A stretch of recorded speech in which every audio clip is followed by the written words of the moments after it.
Welcome into Farmington High School for KSL Sports Rewind's coverage of high school football. We've got the Orem Tigers facing the Farmington Phoenix. Trevor Allen alongside. I decided on the eve of BYU football's opener, I decided to bring in KSL Sports Insider, BYU Insider, Mitch Harper. And Mitch, we've got a great matchup tonight. Two teams, one of them's 0-2, but coming off of a really good performance against Bountiful last week in Farmington, taking on a team who is probably going to be a contender in 5A in the Orem Tigers. Yeah, Orem Tigers 2-0 this season, and last year, the first season under Lance Reynolds was a little bit of a dip from the standard that you've grown to expect from Orem High School.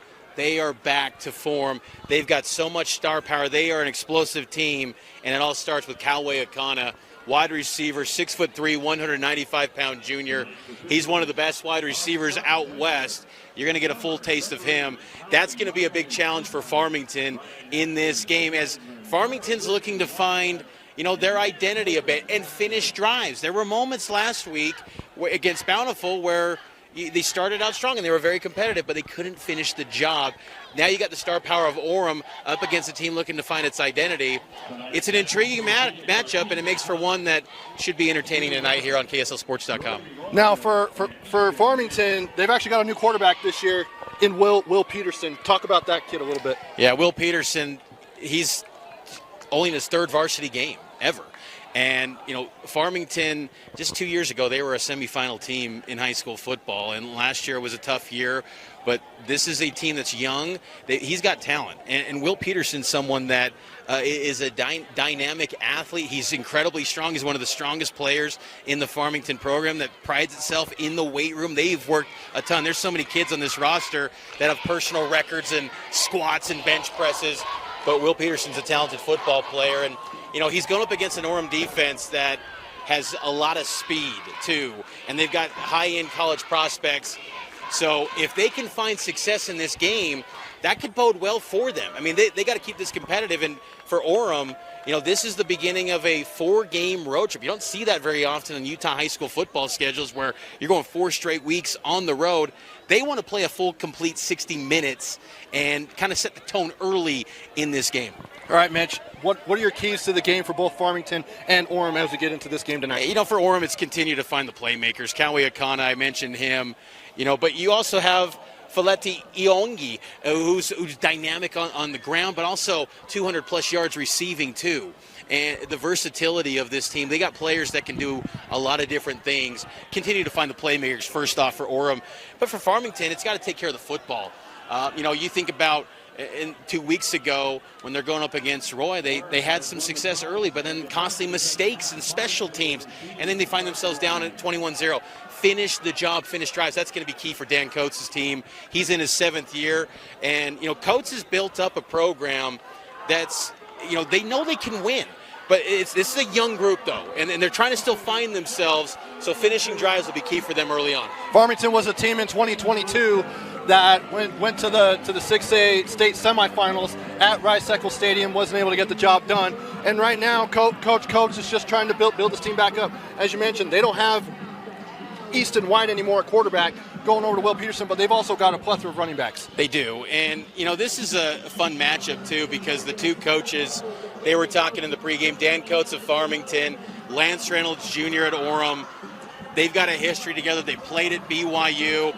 Great relationship between these two teams, but this is a good matchup. And the Farmington running backs, this team, they've got talent in the backfield with Will Peterson at quarterback, and then Travis Hoops. He's so versatile. He had an 80-yard kick return for a touchdown a couple weeks ago. So they got to utilize that versatility in the backfield. But they are a much smaller football team than Orem. So does the size of Orem overwhelm Farmington early? It's going to be key for Farmington to have some success in these opening drives to really keep their confidence up and their belief that they can compete for a full game with Orem. So as we get ready to go here on KSLSports.com and KSL Sports Rewind, the Rewind Sports Network, Orem will be in the road white, and you've got Farmington in the home black with teal, and it looks like Orem's going to be kicking off. Farmington will receive. They will go left to right as you watch it here on KSLSports.com. Glad to have you with us as we go into Labor Day weekend, opening of college football. but we're also week 3 of high school football. We're ready to go here.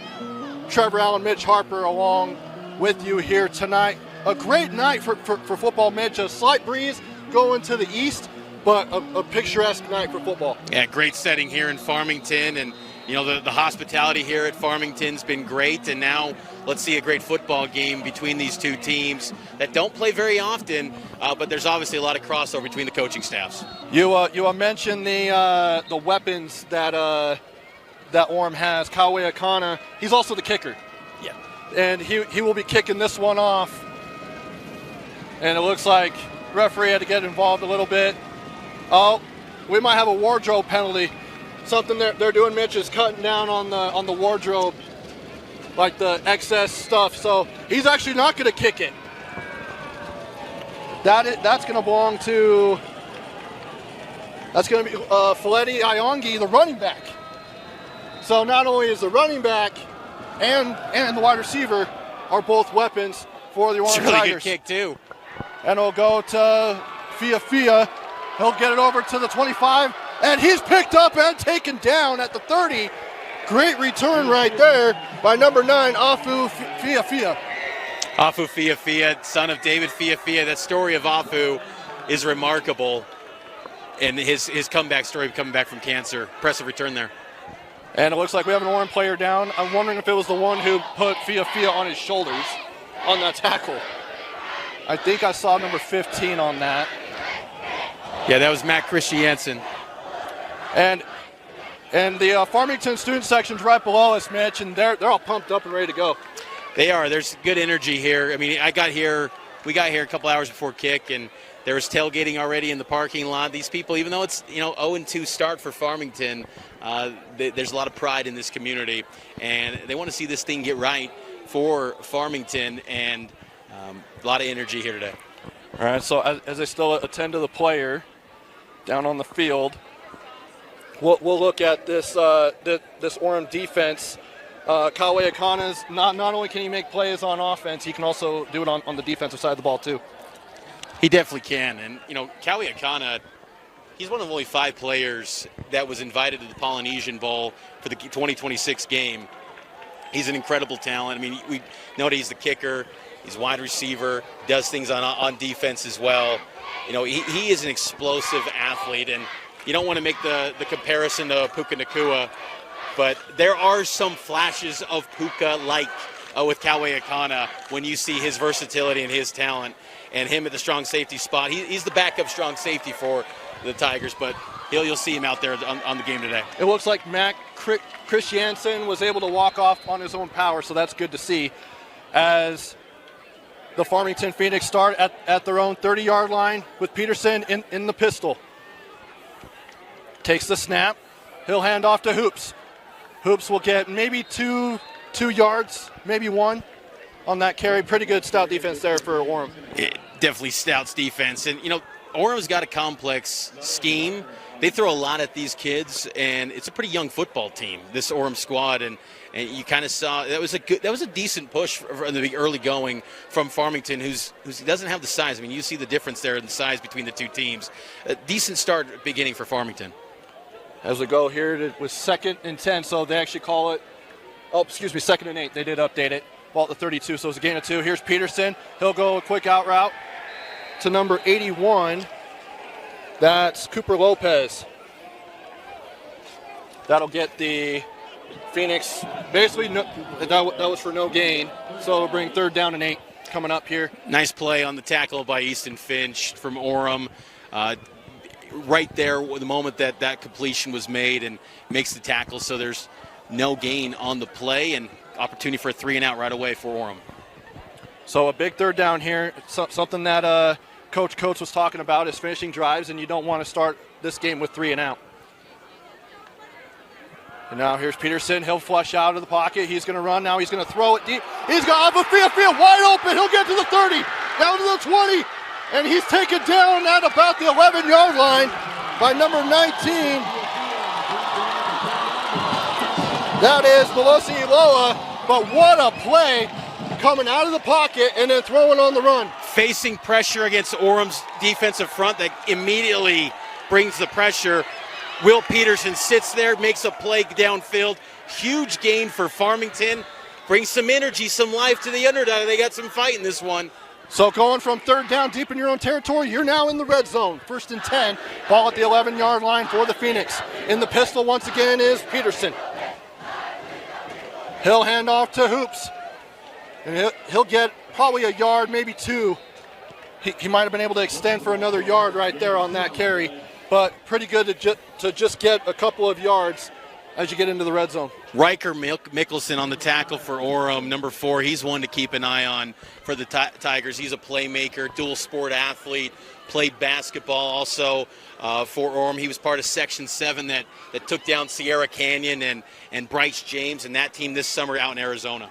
And Riker, the reason why he transferred to Orem was to play basketball.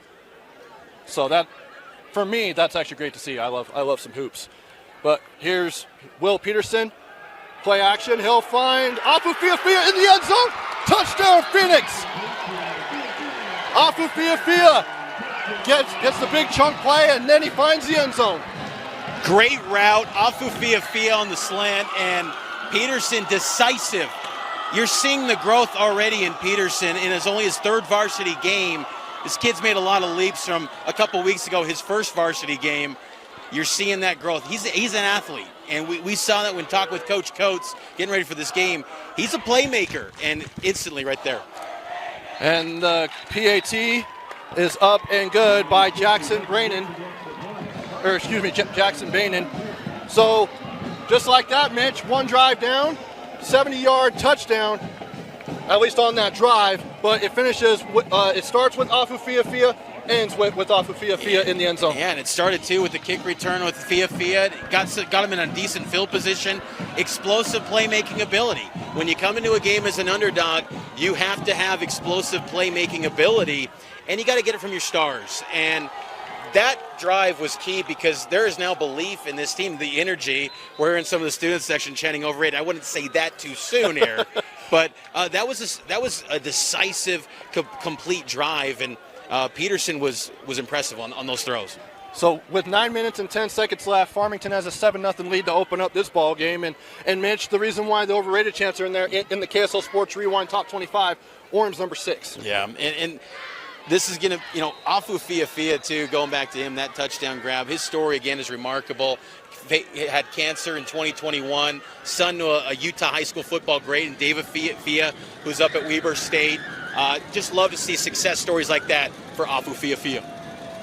And Bainan's going to kick off. And Akana is going to let it go into the back of the end zone for a touchback. So now it'll be the first time we will see quarterback Tayden Kaava. And, talking to Coach Reynolds prior to the game, he's really liked what he's seen from his quarterback so far. 71% completion rate through 2 weeks, and that win last week against American Fork, typically Orem against 6A teams, when they get down, they're down and out. And they battled back, and Tayden Kaava is a quarterback with offers to Boston College, Hawaii, Oregon, BYU, of course, so impressive talent. He's got all the measurables. All right, Kaava's in the gun. He'll roll out to his right. He'll find his guy Akana. Kawe Akana, he'll get up to about the 29, probably 30, they'll mark him. So a good chunk play there. You can see the chemistry that they have already on the field. Instantly looks for Kawe Akana. Those two, we're probably going to hear a lot of them tonight. So that'll give a first down right on the very first play. And Akana, Mitch, we'll get into some of the programs around the country that are already looking at him. And he's only a junior, so another year of Kawe Akana here at Orem High School. Split backs is now he'll hand it off to Iongi. And he'll pick up probably, I'll give him 3 yards on that carry. Pretty nice for, you got to look at this Orem team. Yeah, they're young, but they have a lot of weapons. Faleti Iongi is the veteran, too. He's a senior, got an offer from Utah State, and we talked about it earlier. I mean, he can do a lot of different things. He's kind of the heart and soul of this team. He can do it on the ground. He's a good receiver, too. 200-plus yards in both areas already through the first 2 weeks, and picks up a nice gain 3. All right, Tayden Kaava is back in the gun again. He's got it back to the right. He's got 2 wide to the left and 1 at the top of your screen. quick pitch and catch out to number 12. Probably get back to the line of scrimmage, but they call it an incomplete pass. And that was to Jackson Sanders. So 3rd and 7 coming up here for the Tigers. Curious to see, too, tonight how Farmington stacks up against this young Orem offensive line. Orem's got a pair of freshman tackles. That was crazy to think. They're 9th graders, and they are huge. They are big boys. So I'm curious to see that matchup in the trenches tonight, because Orem's got the size advantage there here in the trenches. Well, the Farmington student section shaking our press box right now. We're on the roof. Well, with 7:39 to go, it's 3rd and 7 for Orem. Farmington was in a similar spot on their first drive and turned into a chunk play. We'll see what Orem can do here. Farmington's got a very good defense. They showed very well against a bountiful team in our Game Night Live Game of the Week last week that went to the 5A championship game. Here's Kava. He'll drop back. Oh, he'll pump. Now he'll go out of the pocket. As he's falling, he tries to throw to his receiver. It goes incomplete, and that was to number 5, Kai Wesley. And that'll force Orem to punt. Good pressure from the Farmington defensive front. Maxwell Racker getting in there, number 78. So they get a stop. And again, that is going to be key for this Farmington team to, Coach Dan Coates wanted to come into this game and continue to make progress. He likes the personnel he's got. It's just kind of finishing things off. You're in a 3rd and 7, get off the field. They finished the job. And the punt is Akana, and that's a pretty good ball. Hoops has it at about the 27. A flag is on the ground, and he's taken down at about the 29. We'll see what the penalty flag is, as Farmington's about ready to come out for their second drive of the game. Travis Hoops is one to keep an eye on for Farmington. Number 8 had an 80-yard punt return against Roy in week 1. He's also got 14 tackles, 10 catches for 80 yards. Again, he's an impact player. They use him in so many different ways. Kind of curious to see what Coates and his staff dial up and how they can maybe utilize him on this drive. Something that is of great benefit for Farmington is you've got a former collegiate football player in Daniel Coates, who's your head coach. He's also the offensive coordinator. Here's Peterson. Once again, pistol formation. He's got one wide up top and trips to the right. He'll hand it off. Oh, he's going to keep it on the keeper, and he'll gain about 6 yards. Gain of 7 they'll give him. You see that 4.6 speed a little bit. I mean, he's got a reported 4.640, Will Peterson does, and they go with a little bit of RPO action, and he takes off and gets an 8-yard gain. I mean, you get in a 2nd and manageable, that's a great spot for this Farmington offense. Once again, operating out of the pistol, trips to the left, and one wide receiver down at the bottom of your screen. Peterson takes the snap, drops back. He'll throw it. He's got a man. That's number 0. Where is that? I'm not showing a number 0. Orem in the interior with Make Apo, number 50. He is a huge lineman in the interior for Orem, and Farmington, to their credit, double teamed, kind of stonewalled him there at the line of scrimmage, keeping the protection and doing everything they can in the trenches to keep Orem on their heels. So 1st and 10, ball at the 44-yard line, 6:20 to go here in the first quarter. 7-0 lead for Farmington as the tight end goes in motion. He'll now hand off to Hoops. He'll go to the outside. He gets to the 45, got to the 47-yard line before he's brought down by a trio of Tigers. Nice pace by Hoops, not letting the game speed him up in the opponent. There's a good feeling with this Farmington team right now. They're playing calm and collected, and they're not kind of forcing the issue. They came in and they're playing the way that their game plan and not getting sped up. That was nice pace by Hoops, keep getting a few extra yards to get upfield. So it's a gain of 4 at the 48-yard line, 2nd and 6, almost to midfield.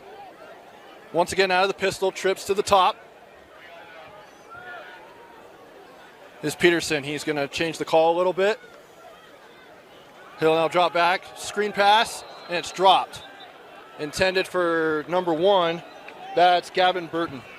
sun was in his eyes a little bit too. Yeah. You could wonder if that kind of was a factor there, because it was tough to see. The sun was blinding, and that probably just got lost in the sun for Burton. Now it sets up a third, and it's still somewhat manageable, but you're a little bit behind the sticks now. Probably, I mean, he was maybe 3 yards behind the top part of where we are, to where the shade's coming in, so he just missed it. But probably around this time next quarter, he won't have that issue. Now 3rd and 6. Once again, Peterson in the pistol.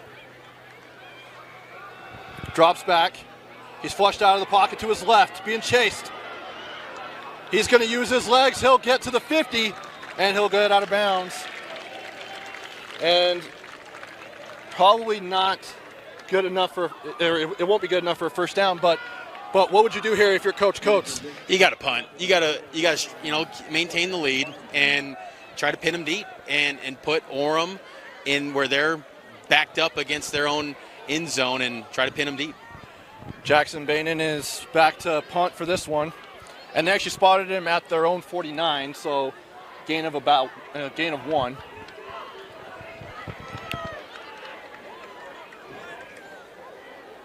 And back to receive. I think that's Yongi, and he's going to call a fair catch at the 11-yard line. So with 5:10 to go, Farmington has a 7-0 lead. We'll go ahead and take a 30-second timeout and be back with more here on KSL Sports Rewind.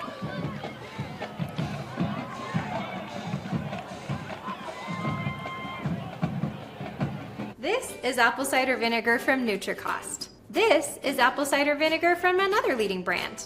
NutriCost has 500 milligrams of apple cider vinegar. So does this other brand. NutriCost is third-party tested, non-GMO, and gluten-free. This other brand, well, we're not.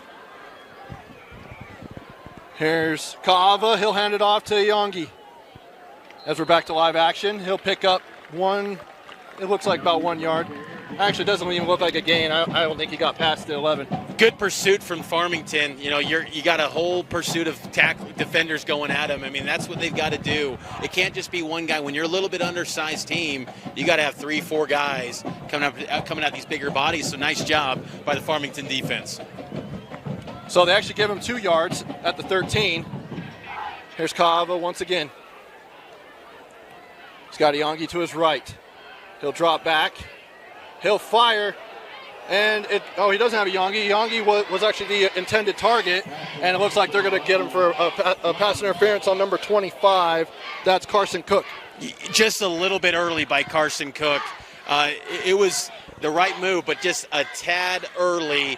And so that was the right call, the pass interference there on Farmington. So that is going to so that's going to be a 15-yard penalty. Although the officials are talking about it still.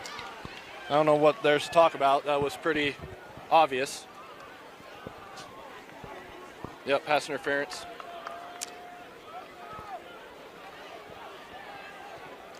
So that'll spot the ball at the 28-yard line.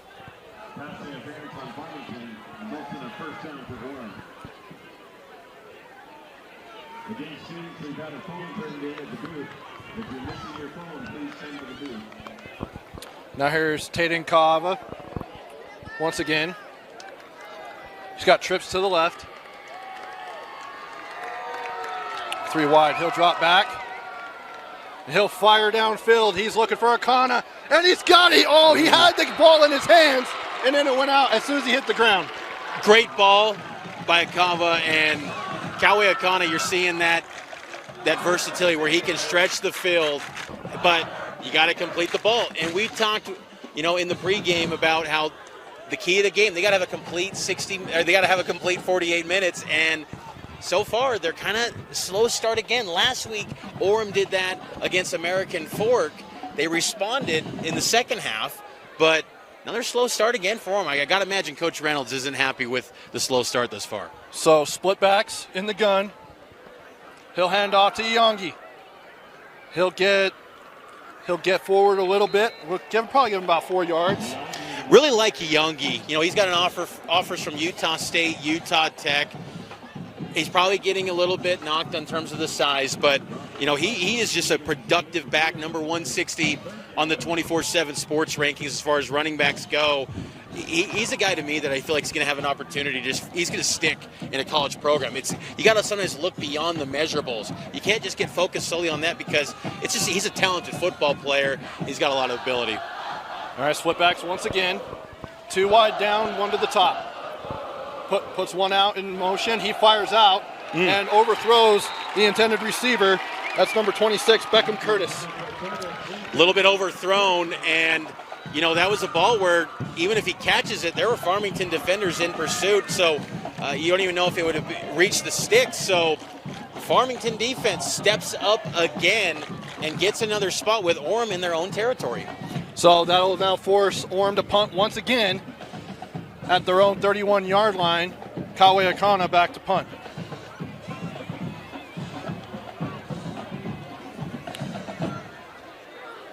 And it drops a little bit, almost blocked. But it looks like Travis Hoops and Afu Fia let it go, and it's going to roll. And they're going to spot the ball at about the 27-yard line. Farmington special teams was very close to the ball on that bounce. You're like, you got to get away from that thing. But Will Peterson and this team get set up and see if they can move down the field once again. So, Mitch, what have you seen so far from both teams as we're, with 3:27 left here in the first quarter? It looks like a lot of the momentum's on Farmington's side. No question, and you're seeing a Farmington team that continues to have belief with every passing down. And, Orem coming out of the gates a little bit slow, and their talent is off the charts. Like Orem's getting, and the thing is about Orem is that they've got a lot of underclassmen, so there's still kind of a feeling out about being the every down guys, the key personnel every single down. But Farmington's gaining that belief, and I like what they're doing as far as protection for Will Peterson in the trenches. And now Peterson comes out with a back behind him. I believe it's Travis Hoops, and he's going to hand off to Hoops, and he'll gain probably a yard on that play. So just a quick little try to establish the run game a little bit, but didn't get much there as that is a stout defensive line for Orem. Love Mickelson. Riker Mickelson is someone that he was very active in the summer camp scene. He was at BYU's camp. He's got an offer from Utah State. He's going to be a player to watch for at the next level. He is just racking up tackles this season for Orem. So 2nd down and 9. Ball at the 38-yard line. And it looks like a false start. Or maybe offsides. Let's see. False start on the offense. And that's something you don't want to see, especially deep in your own territory when you've got a lot of momentum on your side. Yeah, it's not those are the things you got to avoid. The administrative penalties where you're self-inflicted wounds, you got to take care of that. When you're an underdog, you cannot afford to ever be in that spot. So it puts you now in a situation where you're behind the sticks, and now you got to try to get that back. They haven't fixed the down and distance yet to put the penalty on there. Should be 2nd and 14. Yeah, 2nd and 14. Here's Peterson back. He's getting rushed. It looks like a screenplay. It's going to go to Lucas Peterson, the running back, and he'll get to about the 39-yard line. So you're basically getting back to the original line, almost the original line of scrimmage. Lucas Peterson's another one of those Farmington kids with some big-time numbers in the weight room. Personal record, a clean 305 pounds. He is a strong back out of the backfield, and that was a nice play to get a little bit, half of that yardage. Now sets up a little bit of a 3rd and long, but 3rd and 7, maybe a lot better than being at 14 yards away. They marked him at the 40 as the clock's running with 1:50 to go here in the first quarter. We got a good one here, as it looks like. Brings Hoops in motion. Here's Peterson back. He'll roll out to the right. He'll look downfield, and now he's just going to take it himself to about the 43-yard line. Now they're going to mark him out the 44. That'll be a gain of 4. But obviously will not be enough. And you like that decision from Peterson. Live to kick. Don't force the issue. Don't create an unnecessary pass where there's nothing there.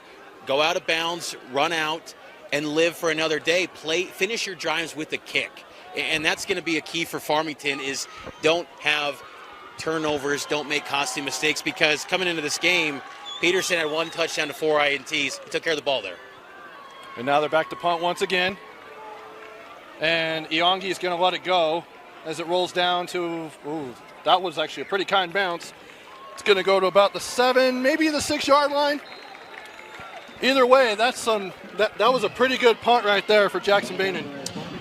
Farmington's winning the field of position battle right now. They're winning that side of the game. And when you're putting teams, 90 plus yards away from a score, odds are it's going to be hard every single drive to go that length of the field to score points. So nice work by Farmington special teams to pin Orem. So here comes the Orem offense with split backs. Sends a man in motion. And it looks like we got a false start. Getting a little anxious down there, Mitch, especially when you're pinned back deep. Well, this is where, when you're a young football team like Orem, and the complexities that Orem throws at their players with their playbook, sometimes like you can get a little unsettling. Remember, this is the first road game for Orem too. First of a 4-week stretch where they are away from home, and when you're down at home, you feel like, okay, you got the crowd behind you. You can come back like they did last week against American Fork. It's a different environment when there's kind of an energetic crowd like we're seeing tonight here in Farmington. All right, now back at it looks like the 4-yard line. Sends Iongi in motion. He'll hand off to number 12, and that's Jackson Sanders. It's good pursuit by the Farmington defense, coming downhill and making a play and stopping them at the line of scrimmage. Looks like they're making a sub at offensive line as well. Orem is. But now that brings up 2nd and 13 at their own 4, so that was a no gain right there. So Beckham Curtis is back with Kava. He's got 3 wide receivers to his left and 1 to the right. He'll drop back. He's flushed out of the pocket, deep in his own territory. He throws it. They're throwing a flag. I think he was down first. Did it look like his knee was down in the end zone before he threw the ball? It did. It was close, but could they be? The flag could be an intentional grounding potentially because he wasn't outside the tackle box. So we'll see. But great pursuit by Farmington. Jet Selman, who has been a playmaker at that will linebacker spot for the Phoenix the past 2 weeks. And it looks like they're going to be picking up the flag. But they're calling it a safety. They're saying he was down before he threw the ball, which I agree with that call. Jet Selman making the play. This Farmington team believes, Trevor, and they've now got a 2-possession lead, and the underdog is gaining momentum. But if I'm Coach Coates in Farmington, I'm not satisfied with this, because if they watched any of the film against American Fork last week, the same thing could happen this week. Well, come back in the second half. No question, but Farmington, they're playing fast too, and they're the quicker team. Like, they might not have the size, we've talked about that, but they are the faster football team as we near the end of the first quarter, 40 seconds left. But Farmington is playing with a lot of energy coming back. They made significant strides from week 1 to week 2 last week in that close loss to Bountiful on the road. They've come back home and they're playing quick tonight. The crazy thing about that game against Bountiful, that was supposed to be a neutral site game at Weber State, but because of the work that's being done at Stewart Stadium before Weber State season, the field wasn't gonna be ready in time. So then they went and did the game at Bountiful, and that was the Game Night Live game of the week that you saw here on KSLSports.com. So now back to kickoff after the safety is Kawe Akana with 40 seconds to go here in the opening quarter. 9-0 in favor of the Phoenix. And it's away. And it looks like Hoops bobbles it. Or excuse me, that is a Hoops. That's Fia, and he's going to get to the 45. He's breaking free. There is a flag on the play, but he's going to get down to about the 34-yard line. There is a flag, so I'm guessing that that's probably coming back a little bit. Yeah, flag around the 39-yard line, potentially a block in the back. It looks like Coach Coates kind of signaling his team to come back. Yep, it is a holding call. Although that was still a really good return from Fia. He's been kind of the quiet guy who, I mean, he had a great first drive, and then it's just kind of been the battle of both defenses playing really well. Well, and it shows the importance of the third phase of the game in special teams and the momentum that you can continue to build off of in the return game. Orem's got to step up, and they have got to respond here because you're down, and that is not the type of response you want to see when you're letting a big run break off. Now, Farmington had the hold, but still, what's the fight? Where's the resilience from Orem? Are they going to show that here on this next drive? That's going to be a big thing to see here as they near the end of the first quarter. 30 seconds to go here in the opening quarter. The ball is brought all the way back to their own 30-yard line. 10 seconds on the play clock. Peterson in the pistol once again brings a man in motion. He'll hand it off to Hoops. And he'll lose some yards, probably lose 1 yard as we near the end of the quarter. And that's the type of pursuit and intensity you wanted to see if the response from Orem. That defense, A.J. Snow, number 10 for Orem, in on the tackle, and he's one of the better edge rushers. 3.5 sacks coming into this game this week. So that was a positive sign of response, like, hey, enough's enough. They gotta battle back. And that is the end of the first quarter. So through 9-0, Farmington with the lead. We'll be back with second quarter action here on KSLSports.com. Back to Farmington High School. 9-0, the Phoenix lead here in the second quarter. Trevor Allen and Mitch Harper here with you. And Mitch, what have you seen so far of what you've liked from both teams here through one quarter? I really liked what I've seen from Farmington's Will Peterson, and 6'1", 190, junior quarterback, only in his third game as a varsity signal caller, and I just feel like he's decisive. He's in command of the offense. This team has been prepared for this game against Orem. It's a non-region matchup, of course, but they are dialed into the scout and preparation. They just feel like they're playing at a great pace, and there's really playing with a lot of confidence right now. Well, we'll get to their schedule here in just a minute as Peterson will send Hoops in motion. He's got Lucas Peterson out in the flat. He'll get it to him. He'll come up to about the 30-yard line. Gain of about 1. It was third and 11. It was 3rd and 11 to start. So he'll go back to the original line of scrimmage it'll be 3rd and 10 now. Nice grab by Peterson. I mean, it was a little bit behind him. It could have been a loss of yards, so he still gets him back to at least the line of scrimmage to keep it a no gain, because that could have been a loss had that got behind him, and it could have been potentially a live ball. So that was a nice, underrated, nice grab by Peterson to haul that in. So 3rd and 10, ball at their own 30 as we get going here in the start of the second quarter. 9-0 Farmington as Hoops goes in motion. Peterson drops back. He's under pressure. He's just going to throw it away. And I think he was outside of the tackle box enough to where that wouldn't be intentional grounding. So that'll be 4th down. And the Phoenix are forced to punt, although the flag just came out. They are calling intentional grounding. Which it doesn't matter. You're just going to be punting farther back. Great pursuit by Calvin Gardner, junior defensive lineman, 6'1", 240, great size from Orem. He was in pursuit there to create the pressure and make Peterson uneasy, because up until this point, Peterson has kind of been in control. He hasn't faced much pressure other than the big play in the first quarter that set up the touchdown drive. Orem hasn't got much in the backfield, so that was nice pressure by Gardner to be in pursuit. Something I wanted to bring up, Mitch, as the punt team comes out. Coach Coates was saying that he doesn't like to schedule cupcakes in their non-region, and started out against Roy. It was at home, lost 38-14, and then they went to Bountiful, lost by 5, and then they play Orem, and then next week they play Corner Canyon. They got a 3-week stretch of top 10 opponents in the state, so it's a gauntlet right now. And one for of them's Farmington. nationally ranked. And Yongi is going to call a fair catch. He drops it. Number 2 from Farmington picks it up, and now he's tackled. That was David Shepard.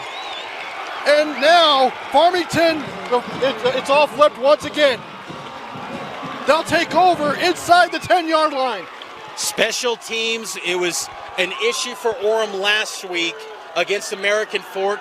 That phase of the game has continued to be a thorn in the side for the Tigers.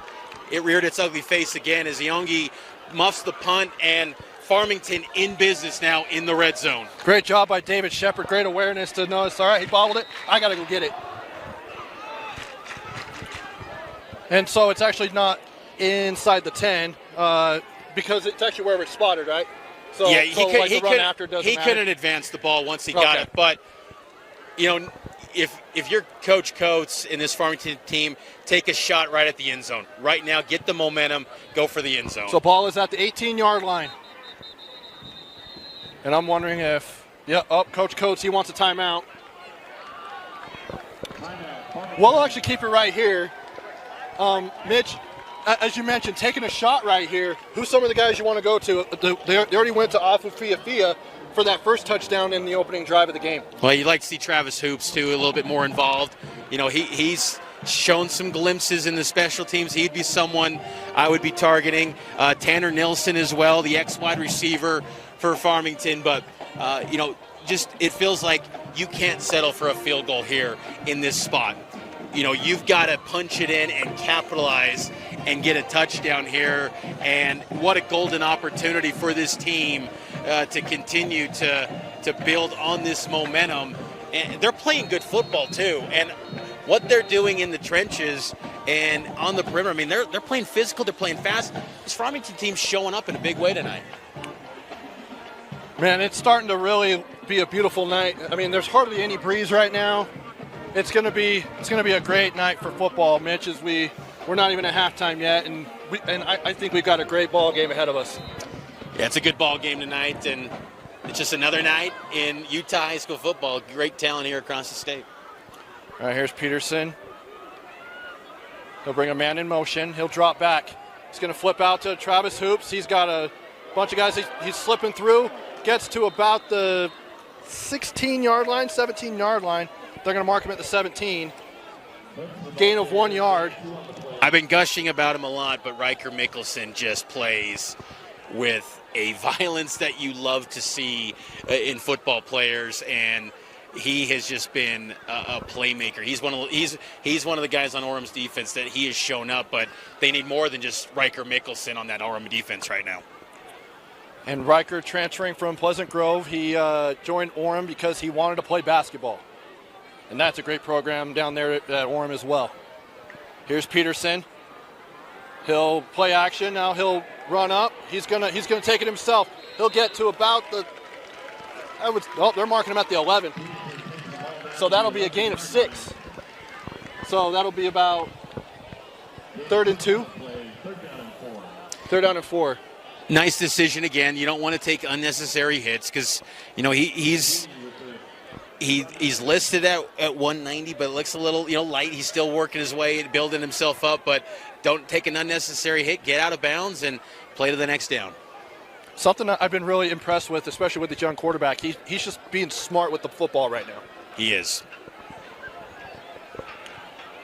So the Petersons are in the backfield. Will Peterson, he'll throw an out route to Hoops, and it goes incomplete. Just overthrows him just by a smidge. And it'll be 4th and 3 coming up. That's where the accuracy with Peterson's got to improve. And with more snaps and more opportunities at the varsity level, you're going to see that. But that's a ball you got to hit. And again, I kind of felt like Farmington should have took a shot in the end zone. Mickelson was right there in coverage. That wasn't going to have any gain if it was caught. But that ball was just a little bit inaccurate right there on that throw. So he's got to tighten that up. Peterson does. Jackson Bainan now back to kick a field goal. And it is up, and it is good. So tack on 3 more points with 10:01 to go. Farmington now has a 12-0 lead. Mitch, I would say we probably didn't see this coming, if just at least looking on paper, seeing the matchup with Orem being a 5A state title contender against Farmington, who's still trying to build a young roster, you probably didn't see a safety and field goal and touchdown coming right out of the gates. Well, not necessarily us. I mean, I think there's a good crowd here tonight, but I think even the Farmington faithful thought, like, let's keep it competitive here, and to be up 12-0, it's still like a missed opportunity to that field goal. You got to, like, Orem in that spot to be having Farmington start in the red zone. That's kind of a little bit of a win for Orem. How does Orem now build on that? Getting a stop, holding them to a field goal. Let's see what the high-powered Orem offense does in response. If I'm Orem, that is a win, because a touchdown. Definitely. A touchdown would end up putting you. That would be potentially 3 possessions unless you do 2 touchdowns and 2-point conversions. Well, when you face a disastrous mistake like that one on the kick or the punt, you want those little wins like that. Like holding them to a field goal is a nice little win. Here we go. Bainan now kicks it off to Yongi. Both of them went in there to catch it. Now they bobbled it. But Kawe Akana, it looks like Yongi and Kawe Akana were not on the same page there as they downed the ball at the 22-yard line. They have got to clean things up. Patrick Bryant, the special teams coordinator for Orem, they've got to tighten that up because that is going to cost them ball games. You can be the most talented team in the state, and look, Orem's up there in terms of talent, in terms of next level talent. This is one of the better football teams from a personnel standpoint, but those mistakes are costly, and you can't have that. You got to tighten that up. People say that special teams doesn't matter in football. This is an example that it does matter. We are seeing that tonight. All right, here's Kava in the gun, 5 wide. He'll go out. He's got his man right up the middle. That's number 9, Oliver Bills. And now he's down in Farmington territory. That was a big chunk play, something Orem needed big time. Yeah, that's the first explosive play we've seen from Orem tonight. And now they move into Farmington territory. And again, the momentum that was gained from getting a stop on the defensive side, they're capitalizing on that and turning it over into explosive plays on offense. So now the ball is spotted at the Farmington 36-yard line. I believe it's the first time that Orem's in Farmington territory. Bringing Yongi in motion. He's going to take the ball on the outside. He's going to cut back in, and he'll be thrown down at about the 36-yard line. They're going to mark him, it looks like, at the 35. Nice tackling once again by Farmington. First opportunity to get a tackle, clean it up. You got to bring him down. And Yongi's shifty because he is a tough back to bring down. He's got that kind of low center of gravity a bit, and he can be difficult to bring down. So nice move by Farmington's defense. So 2nd and 9, they give him a gain of 1. 1 back to the right of Kava, and that was Zach Graver. And it looks like we've got a false start. Again, a really young offensive line. It's just something you got to work through. So talented. I mean, that's the second false start tonight. But, yeah, you bring up the youth. 2 freshman offensive tackles in Maui Tonada and Noah Seofele.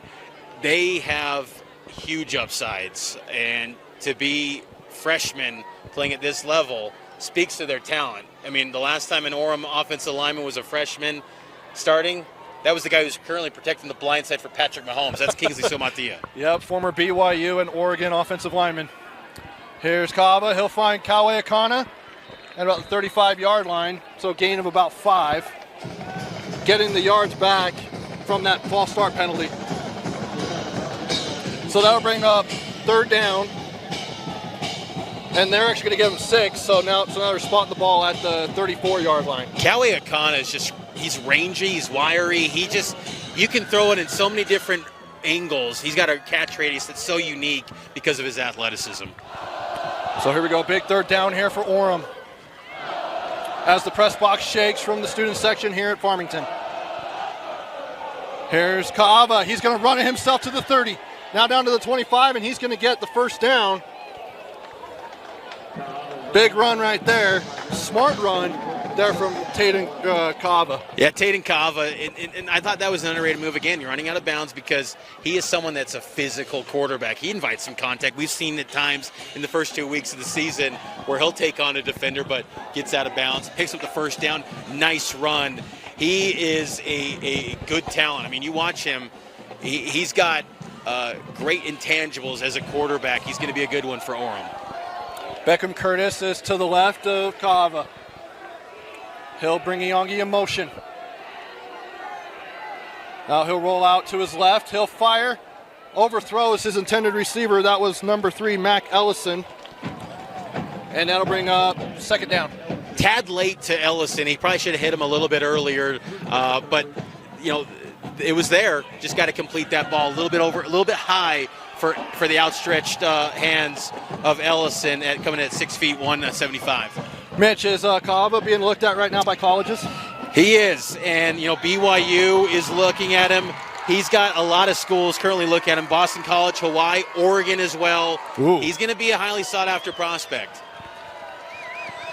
Here he is in the gun. He's fired a tip, but Kawe Akana drops it, so they just call it as an incomplete pass. That'll bring up third down.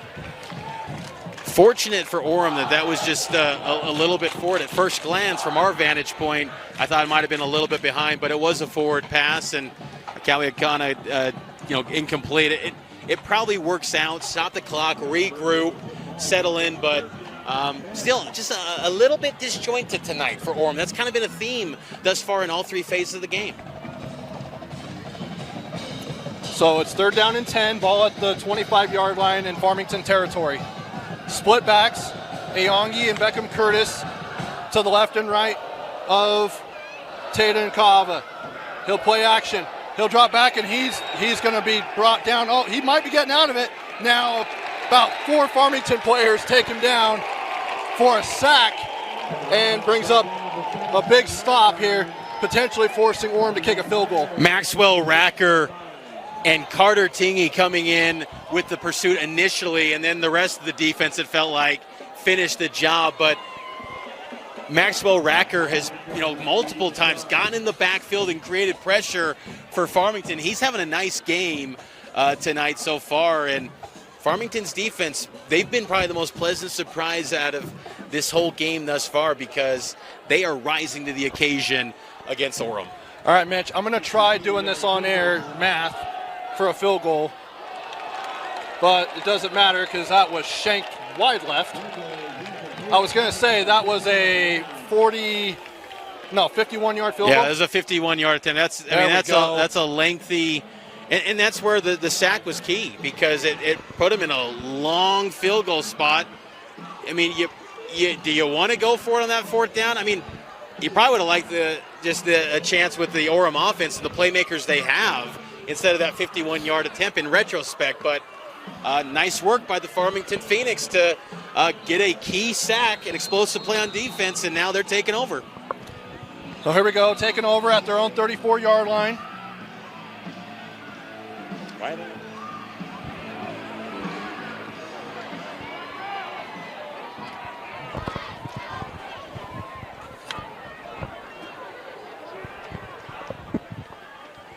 Oh, they're actually at their own 20.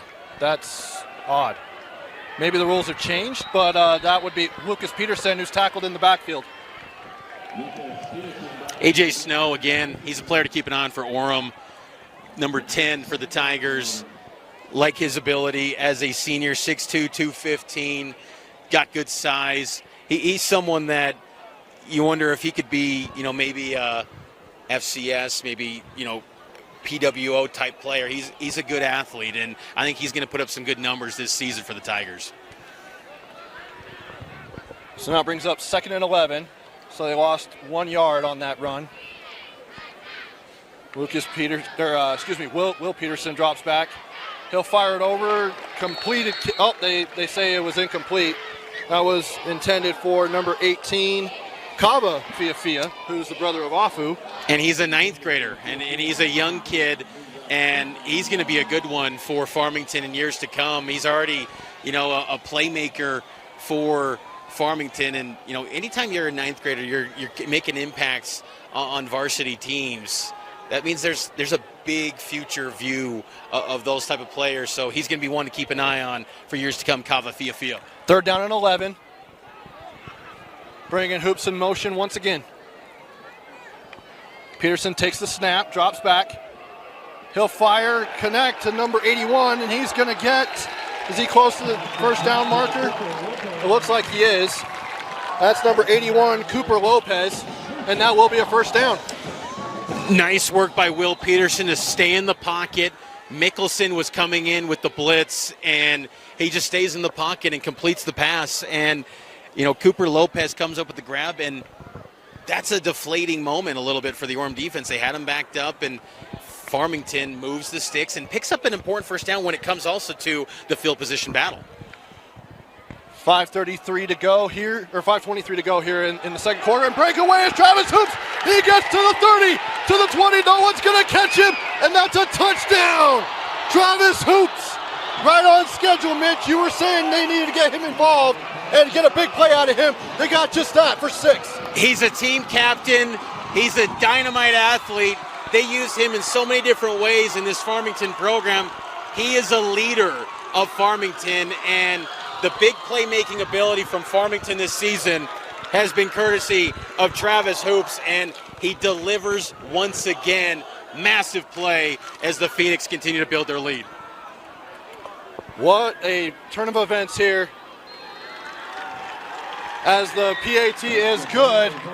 And now with 5:13 to go, it's 19 for Farmington, nothing for Orem. Mitch, I gotta say, for those tuning in are probably a little shocked, just like we are.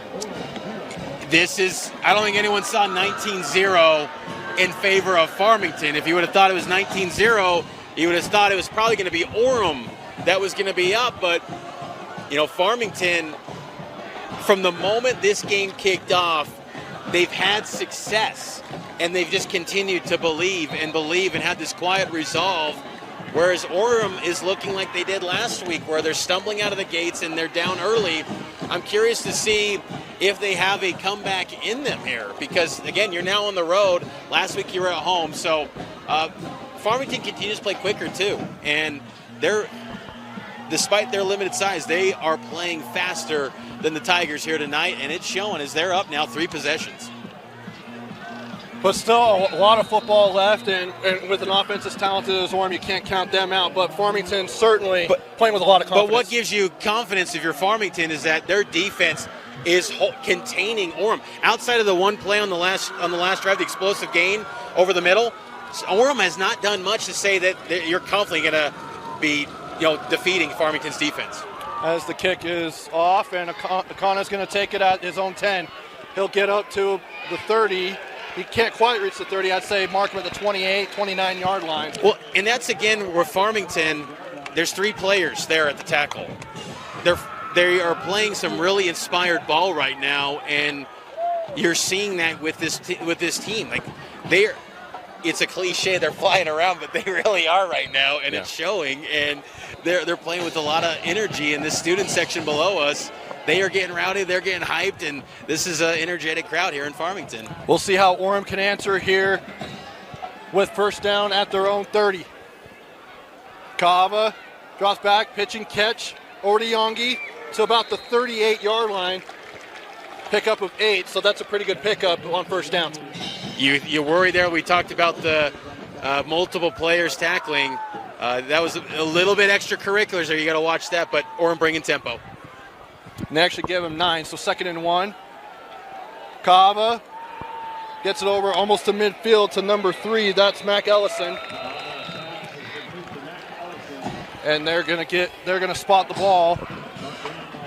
Looks like at the 49. Yep, 49-yard line. Mac Ellison having a nice game so far. 2 grabs along with that big gain earlier. First down, and they're going up tempo. Iongi, he'll catch it. Give him a gain of about 3 on first down. I like the decision by Orem to bring some tempo, some pace, keep Farmington on their heels, because once they've been huddling up, Farmington's been collective, getting their breathers in. I like the decision to go tempo. They're slowing it down on this play after the short gain, but I think that was a good move to kind of keep that pace up for the Orem offense. Something to keep in mind, Mitch. Orem's going to get the ball to start the second half. So if you could punch it in here, get the ball back and punch it in again, we got a ball game. Here's Kava. He's going to find his man, number 5. That's Kai Wesley. And he'll get down to about the 42-yard line. Gain of 6. Kai Wesley, a name to watch, 3-star tight end. He was at the Southern Utah game last night. Utah's heavily in pursuit of Wesley. They had their whole coaching staff send him letters, the U-boy letters. But BYU, a bunch of schools, Florida State in pursuit of Wesley. And that's saying something. Mitch, at some point tonight, we're going to have to talk about the talent in this state because I feel like it's gotten better every year. Here's Kava. He's going to throw it out to Kana. Kana, he'll get to the 35 and down. They'll mark him at the 34, gain of 4. Nice completion. I mean, we continue to see Coway Akana just continue to rack up the gains. We haven't seen the big one yet, but, there was that one shot earlier that was an attempt, but he continues to pile up the receptions. He is a frequent target for this Orem offense. So 1st and 10 at their own, or at the 34-yard line in Farmington territory. 3 minutes to go till halftime. Iongi in motion. Kava, he'll step back. He'll throw it over to Akana on a screenplay. He's now going to go down to the 25, and he's upended. And they're going to mark him down at about the 23-yard line, which will be a gain of 11. That play call is like a bread and butter. I had flashbacks of the days of Puka Nakua. Like that was just bread and butter. There was a lot of those plays. That's Puka even in the NFL with the Rams. And during his time at BYU, just a quick hitter that can get you a chain mover and get upfield. Puka Nakua was one of the best in state history, that's for sure. Here's Kava. He'll hand off to Iongi. They haven't ran the ball much until now. And he's probably not going to gain anything on that play, which, for what you're being able to do, at least you were able to get back to the line of scrimmage. Nice play by Kava Fiafia, who's been doing a lot on the offense, the special teams, and now on the defense with that big tackle. So 2:27 to go. The clock's ticking. 2:10 and 10. Ball at the 23-yard line. Here's Kava. He's got Iongi with him. Now he's going to throw it out to Akana. Coway Akana. He's going to get down to the 10, and he'll go out of bounds at about the 9. And did I see a flag out on the field? I thought I did, but out of the corner of my eye, but I didn't. So the clock's still running. Or now he's out of bounds. So first down. 2:11 to go. And ball's at the 8-yard line, so 1st and goal. Akana is the type of player, too. You can play him at receiver, kicker, nickel, linebacker. That kid can do it all. Can probably throw the ball, too. He's a big-time talent. Here's Kava. He's going to pitch it on the option to Iongi. He's going to go to the outside, and they're going to throw a flag. That's a touchdown for Orem, but I think it's going to come back. Because right as he went onto the outside, that was when the flag went. Yes. And that's 90% of the time that's holding on the offense. Yeah, where they threw that flag. Yeah.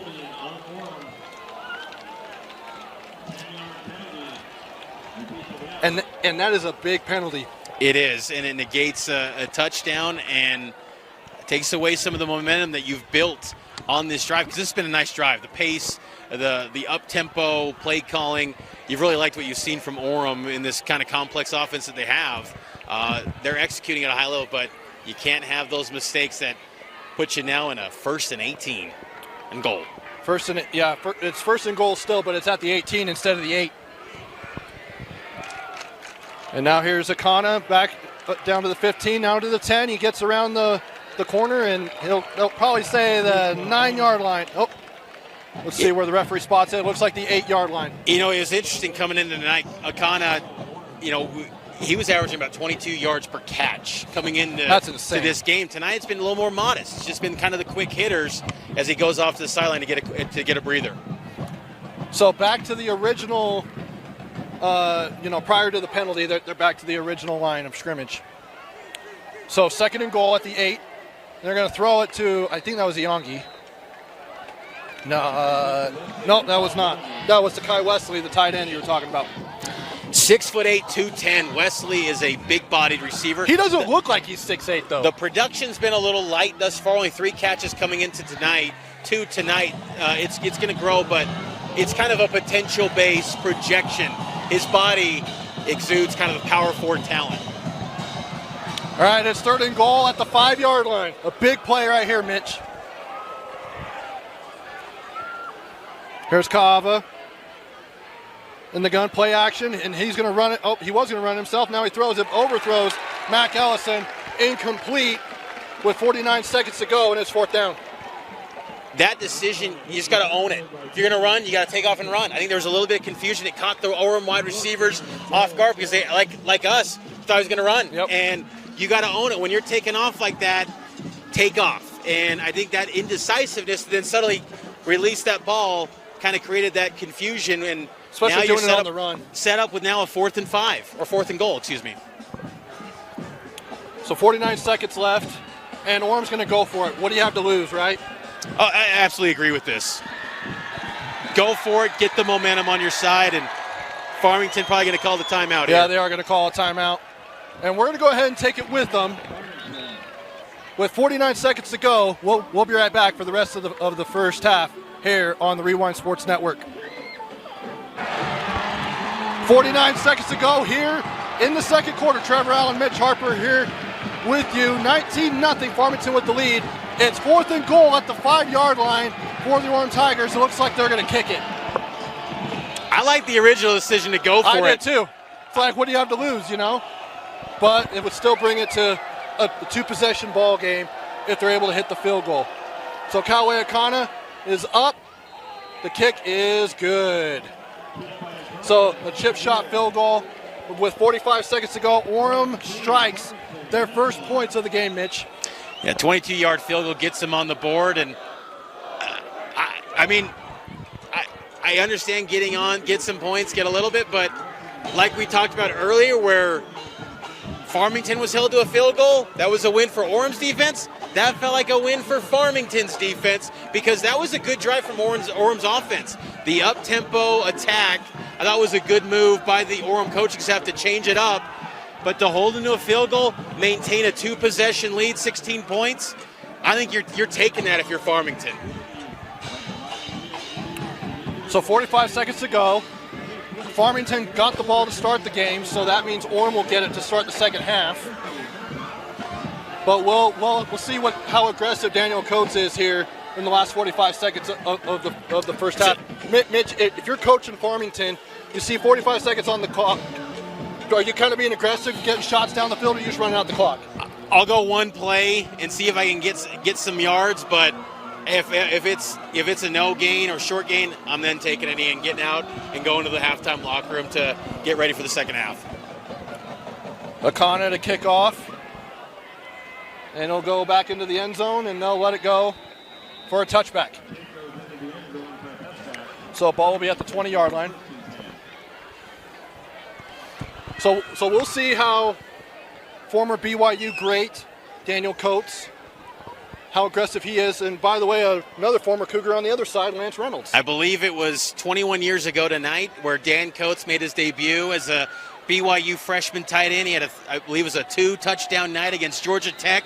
He was doing a little dance in the end zone. Coach Coates has come a long way. He's in his 7th year here at Farmington. He has been the only coach of this program. He's the foundation of Farmington football, and he's putting together a great coaching job tonight. I'm just blown away that you know all of this. This is crazy. It's what I do, Trevor. Yeah, and you do it very well. And a man in motion. Here's Peterson. He'll hand off to Hoops.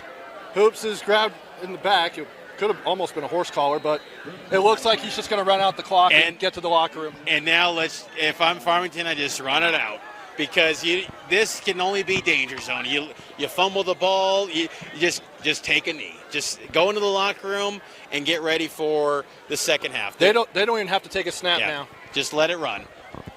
I'd go into the halftime locker room because the game clock is less than the play clock now. As we go down to 12, 11, 10, I'm going to guess that they're going to call halftime on this. Coaches are already taking off their headsets. And by the way, that last run was a no gain, in case you were wondering out there. So at the end of the first half, Farmington with a 19-3 lead over Orem. Mitch, thoughts as we go into the half of what you saw in this first half? The playmakers, the leaders of Farmington are showing up big tonight. And that's what's creating this opportunity. When you're an underdog, you need to have star players emerge and come up big. I thought Will Peterson, the quarterback, junior signal caller, he's been playing very well at a high level. There's still room to grow. I don't think he goes into halftime saying he's played perfect, but he's making decisive moves that's putting this Farmington offense in a position to have success. And then you've got the playmaking ability of Travis Hoops at running back. Farmington is getting big plays from their stars, and that's giving them the confidence that, hey, we can get this done. All right, so at the half, Farmington with a 19-3 lead over the Orem Tigers. We'll go ahead and take a break during halftime. Be back for the start of the third quarter in 15 minutes. Welcome back to Farmington High School. At the half, Farmington leads 19-3 over the Orem Tigers. Trevor Allen, Mitch Harper here with you. Really shocking first half, Mitch, to say the least. I mean, again, on paper, it would favor Orem, but that's why you play the game. So at the half, if you're the coach for both teams, what would you say to them?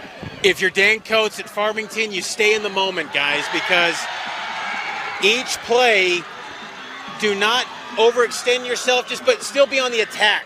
Stay in the moment and stay on the attack. For Orem and Lance Reynolds, you guys got to dig deep, and you got to be this tone setter. This drive, the first 5 or so minutes of this game are critical. They know they can come back. They've done it before against American Fork, but set the tone in the third quarter. That's got to be the message from Lance Reynolds and his team, because that first half was sluggish in all three phases outside of a few moments for Orem, whereas Farmington, they're playing a really good ball game. And what's crazy, Trevor, is they're up 19-3.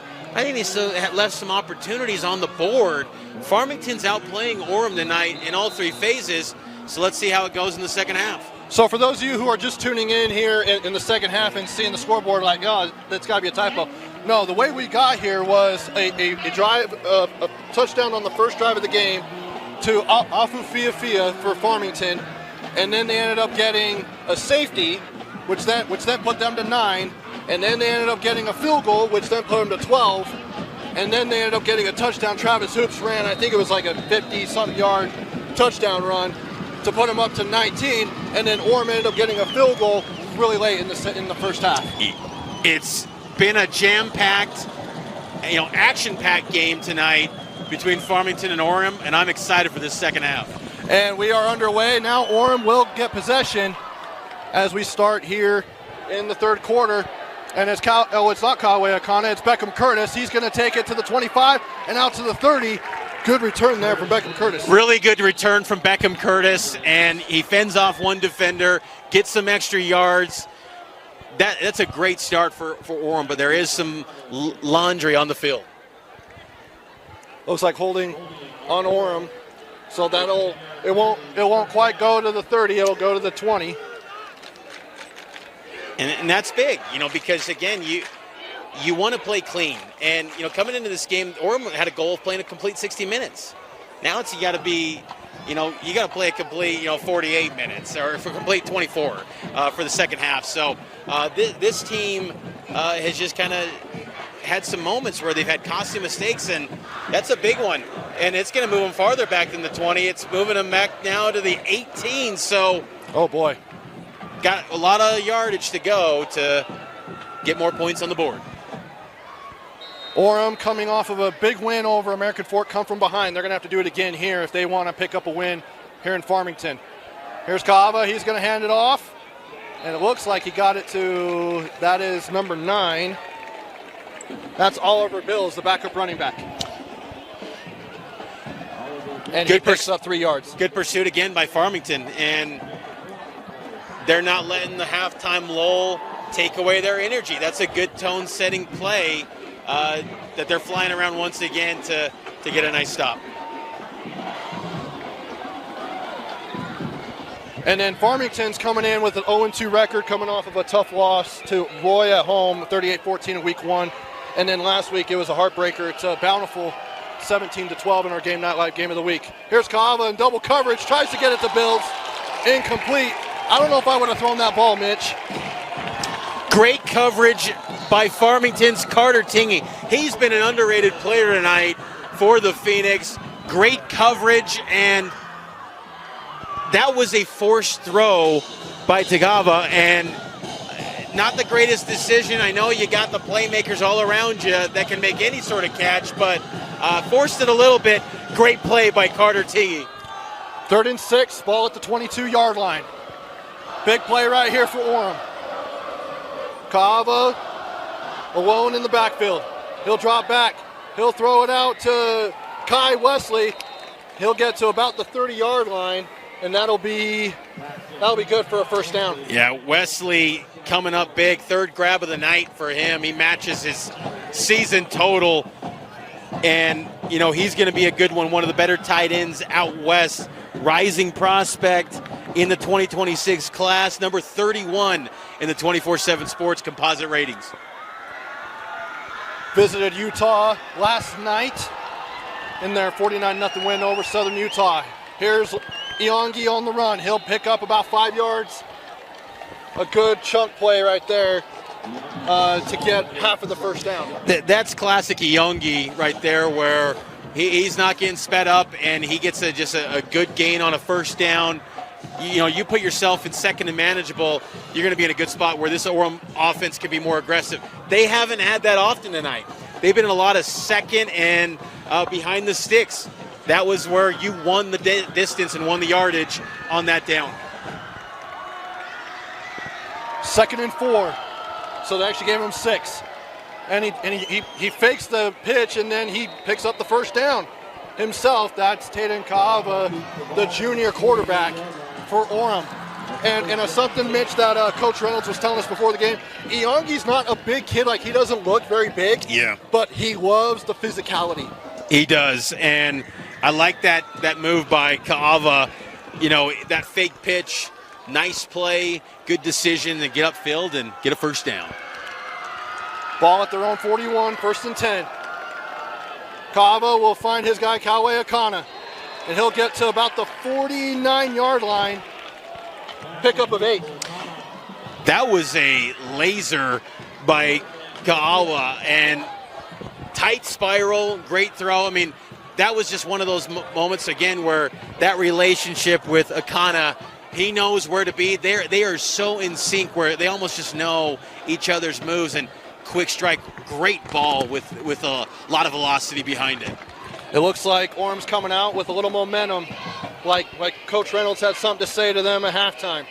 Hand off to Iongi, something that they haven't done much tonight. He's going to break a couple of tackles, and he'll get to about the 42-yard line in Farmington, the 47-yard line in Farmington territory. This is an interesting spot now for Farmington because Orem, you can sense they're gaining some confidence. They got that in the second quarter when they went a little bit tempo. Farmington defense played great tonight, but this is an Orem team that knows they can come back. Let's see how Farmington responds here. Split backs for Kaava. He'll hand off to Iongi. He'll get to the 40. He's breaking another tackle. He'll slide back to his right, and he'll get down. They're going to mark him at about the 33-yard line, and that's going to be a 13-yard gain and a first down. Iongi is getting better over the course of the game, and that's one of the strengths of his talent. 3 touchdowns a week ago against American Fork, and he started to pick up steam in that game in the second half. You're seeing it once again here against the Phoenix defense. So another fresh set of downs here for the Tigers. Kaava, he'll play action. He'll now flush out to his left, trying to throw it. He's going to chuck it. That one looked like a duck up in the air, and it goes incomplete. The intended receiver, Kai Wesley. I love Jet Salmon for Farmington, number 21, the will linebacker. He's a playmaker. He gets up. He showed a little bit of his vertical jumping up there and getting in the passing lane of Kaava. And Kaava just kind of threw kind of a blind ball there. He just threw it up in the sky. He just threw up a duck. It was a little bit of a punt, it felt like. So Jet Selman again. He's been big tonight once again for Farmington. 2nd and 10 at the Farmington 33. Kava, he'll hand off. That looks like that's Bills, and it is. He's going to go past Afufia, and he'll get to about the 21-yard line. And they're going to spot it. They are going to spot it at the 20. A fresh set of downs coming up. Move the chains. Oliver Bills has had an underrated impact in tonight's game where his playmaking has been chain movers, and that's what you need. 5'11", 178. He's having a nice game thus far for Orem. Yeah, Bills also had a really big catch in that second quarter when they were driving down late in that second quarter. Here's Iongi, but he keeps it instead. Kava, the quarterback keeper, he'll gain 1 yard. And it'll be 2nd and 9 coming up with 8 minutes to go here in the third quarter. You know, Kava is number 25 quarterback in the 24/7 Sports composite rankings, number 8 recruit in Utah in 2026, 6'4", 190. You know, he is a tough quarterback. He likes to run and invite that contact, and, you know, he might break one tonight. He'll hand off to Iongi, and again, he loves the physicality. He loves going right up the middle of that line of scrimmage, and he's met by a lot of Farmington players. Jet Selman again. He, in that will linebacker spot in this Farmington defense, he is one of the key cogs for Farmington, and he not, I wouldn't say reckless, but he's got great instincts for a linebacker, and that's what you want when you're at that will linebacker spot. You got to be a playmaker that can, you know, cover a safety, get up in the box and make a big tackle. That's Jet Selman tonight. 3rd and 9. And it's caught. And that's going to be a first down. Kauai Akana, they're going to mark him down at the 6. Or at the 7, excuse me. That's going to be a gain of 12. Big time play right there on 3rd down. Kauai Akana, to describe his talent, he's in the class of 2026, and they're in the red zone. He's one of only 5 players already selected the Polynesian Bowl, and his offer sheet is going to continue to grow. He's going to be one of the best receivers out west. So 1st and goal at the 7-yard line. Iongi's going to go in, but now he's going to cut back out. He was going into the pile. He's going to run into the end zone for a touchdown. Foleti Iongi for 6. Goes straight up the middle. He's like, no, I don't like it. I'm going out to the outside.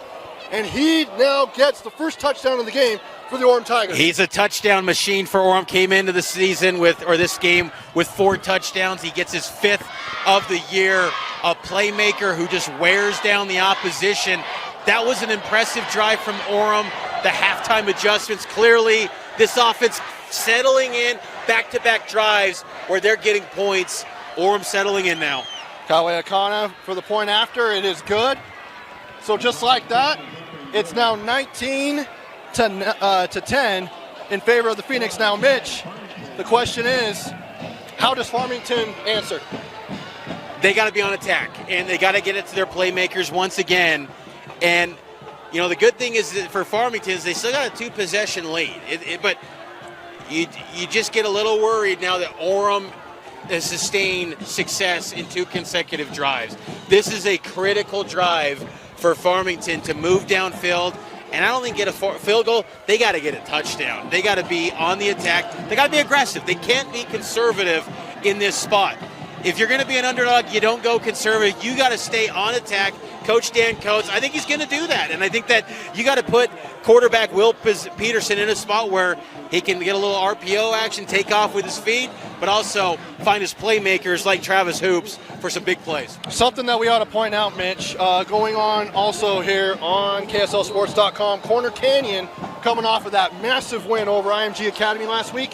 They're down 28-7 in the third quarter to Lone Peak. It feels like a night of potential upsets, but, you know, Farmington is in a spot here where they got the lead, but they got to answer right now.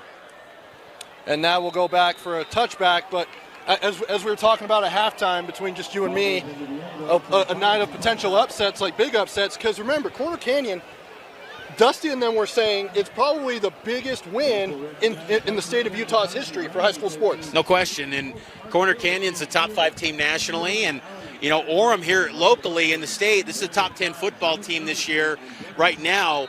And, you know, Farmington, what a tone setter the performance this is for a gauntlet of a schedule they got coming up, or 3 straight weeks against top 10 teams. But big drive for Will Peterson in this Phoenix offense to see how they respond after some success from Orem. Farmington isn't looking ahead, but they do play Corner Canyon next week.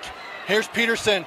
He'll go out to Afu Fiafia, who had the first touchdown of the night, and he'll get the first down at the 40-yard line. Gain of 20 right out of the gates for their first offensive possession of the second half. Fiafia only had 7 catches coming into the night, but, man, he's been everywhere this evening. And, again, quick, decisive. You know what you're doing coming up to the line of scrimmage. They didn't hesitate. Good play call from the Phoenix. Really nice.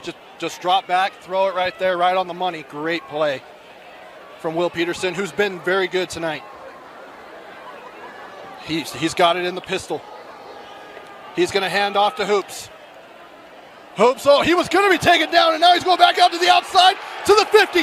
Now down to the 40. He's going in between tackles, and he gets down to the 30-yard line. They'll mark him at the 31. A big play from Travis Hoops once again. Hoops looked like he was done at the line of scrimmage. He bounces back to the right. It comes up with a massive play, and the Phoenix are on the move. And again, we talked about it earlier to open up the half. The stars have got to shine in this spot. And Hoops, that is a big play to restore confidence. Like, hey, we face adversity. We're still here. We're still up by 9. So that was a 29-yard gain for Travis Hoops, who has been big tonight. Now he'll hand off to Lucas Peterson. And he'll probably get to the 30. Yep, they'll give him a gain of 1, 2nd and 9. And it looks like late flag coming in there. Could get a little chippy in the trenches, Mitch.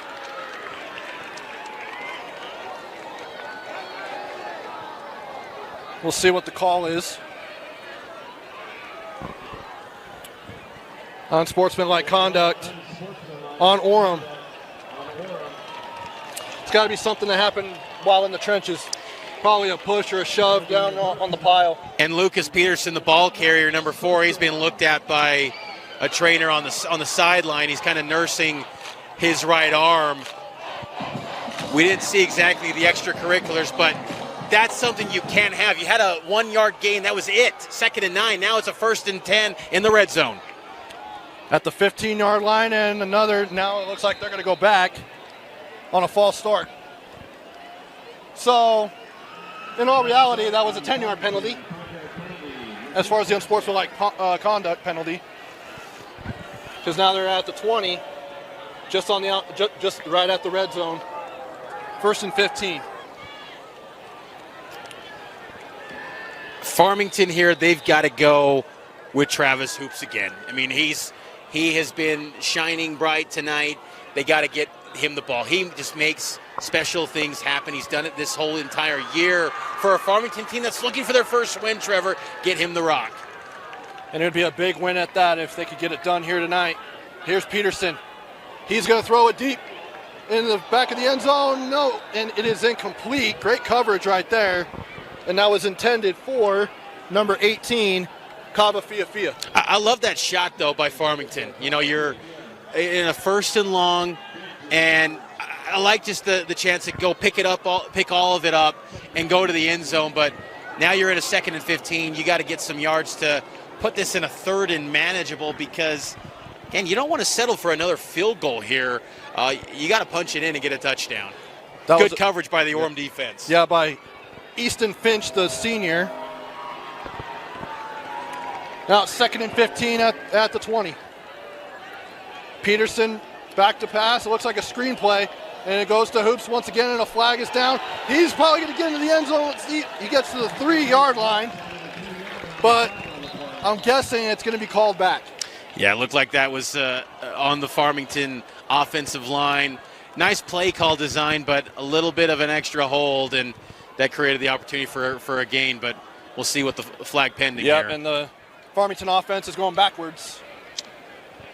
So I run that play a lot in college football 25, Trevor. So I do do I. that little screen pass, and it's money.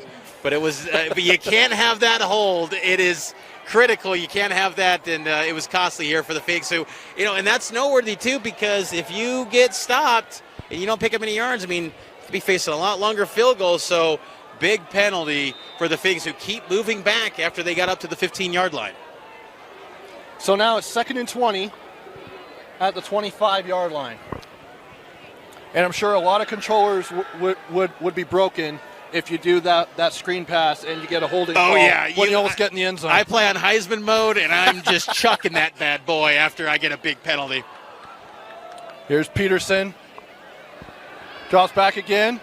Throws it up and deflected, it looked like. Good coverage there by number 22. That's Dylan Dye, the linebacker. Tough decision there by Will Peterson. He didn't have much, and he kind of forced, and that was the first time really he's forced a pass. I've been impressed with Peterson's decision-making tonight. He came into the game with only a 53% completion rate, but I love the command that he's had within the offense this evening. But that one, he kind of forced it just a little bit. And again, in this spot, Farmington hasn't been here this year. Settle down, stay within yourself, get to what you've been doing to get to this position. Don't continue to force the issue. 3rd and 20 with 3:49 to go here in the third. Peterson's going to go deep. He's got a man in the end zone. It's caught, but then it's incomplete. That would have been a classic catch right there, Mitch, but it was incomplete. That was intended for, looks like that was Afu Fiafia. Great ball, and just Fiafia couldn't come up with it, and I like the target there. They were faced with a 3rd and long. I like the shot to the end zone. Fiafia, he's just got to come up with that. The crowd thought it was a touchdown. They were going on and on thinking this was a TD, but just comes out a little bit, and now they got to settle for the field goal, and it's going to be a 42-yarder. Look at Mitch doing math on the fly. Takes me a little bit longer to do that. Jackson Bainan up, and it just goes, but they call. See, I hate it from this vantage point because you think that it looks good, but then you have to look at the officials, and they say it was no good.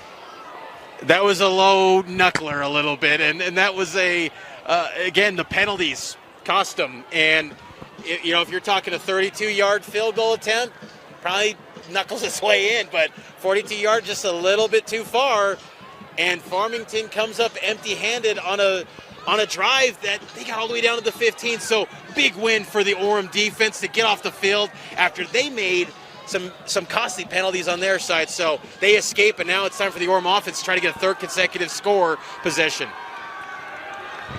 There's Tatum Kaava. Put his man in motion. It looks like it was going to be a screen. Now he's just going to keep it himself. He'll get to the 20, and he's just going to throw it away so he doesn't get tackled for a loss. I like the push up front by the Phoenix defense. I've been impressed with their defensive line tonight. Maxwell Racker's been having a really good football game off the edge, setting the edge, and then, of course, the stud, Jet Salmon, again, closing it off and putting some pressure there for Orem. So it'll be 2nd and 10, 3:36 to go here in the third quarter. Orem trying to have another second half comeback just like they did last week against American Fork. Kava, he'll hand it off to Yongi on the counter. And he'll get probably the end of 3 is what they're saying.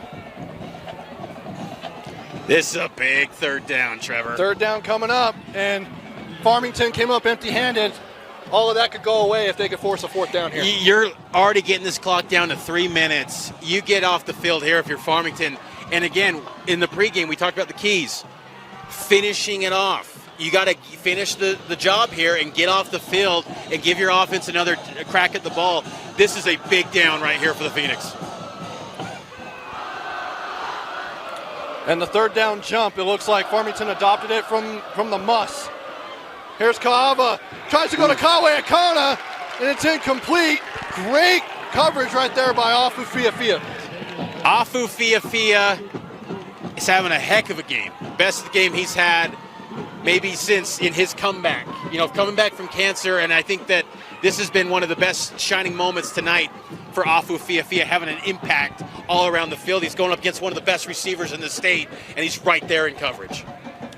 And now he's going to go back in punt coverage with 2:45 to go, 4th and 7, as Kawe Akana goes from not picking or not getting the catch to now punting the ball, and almost blocked by Farmington as they brought the heat. And Hoops, it goes off his helmet, and it's picked up by Orem. We had the same thing happen in the first half, except it was more towards midfield here.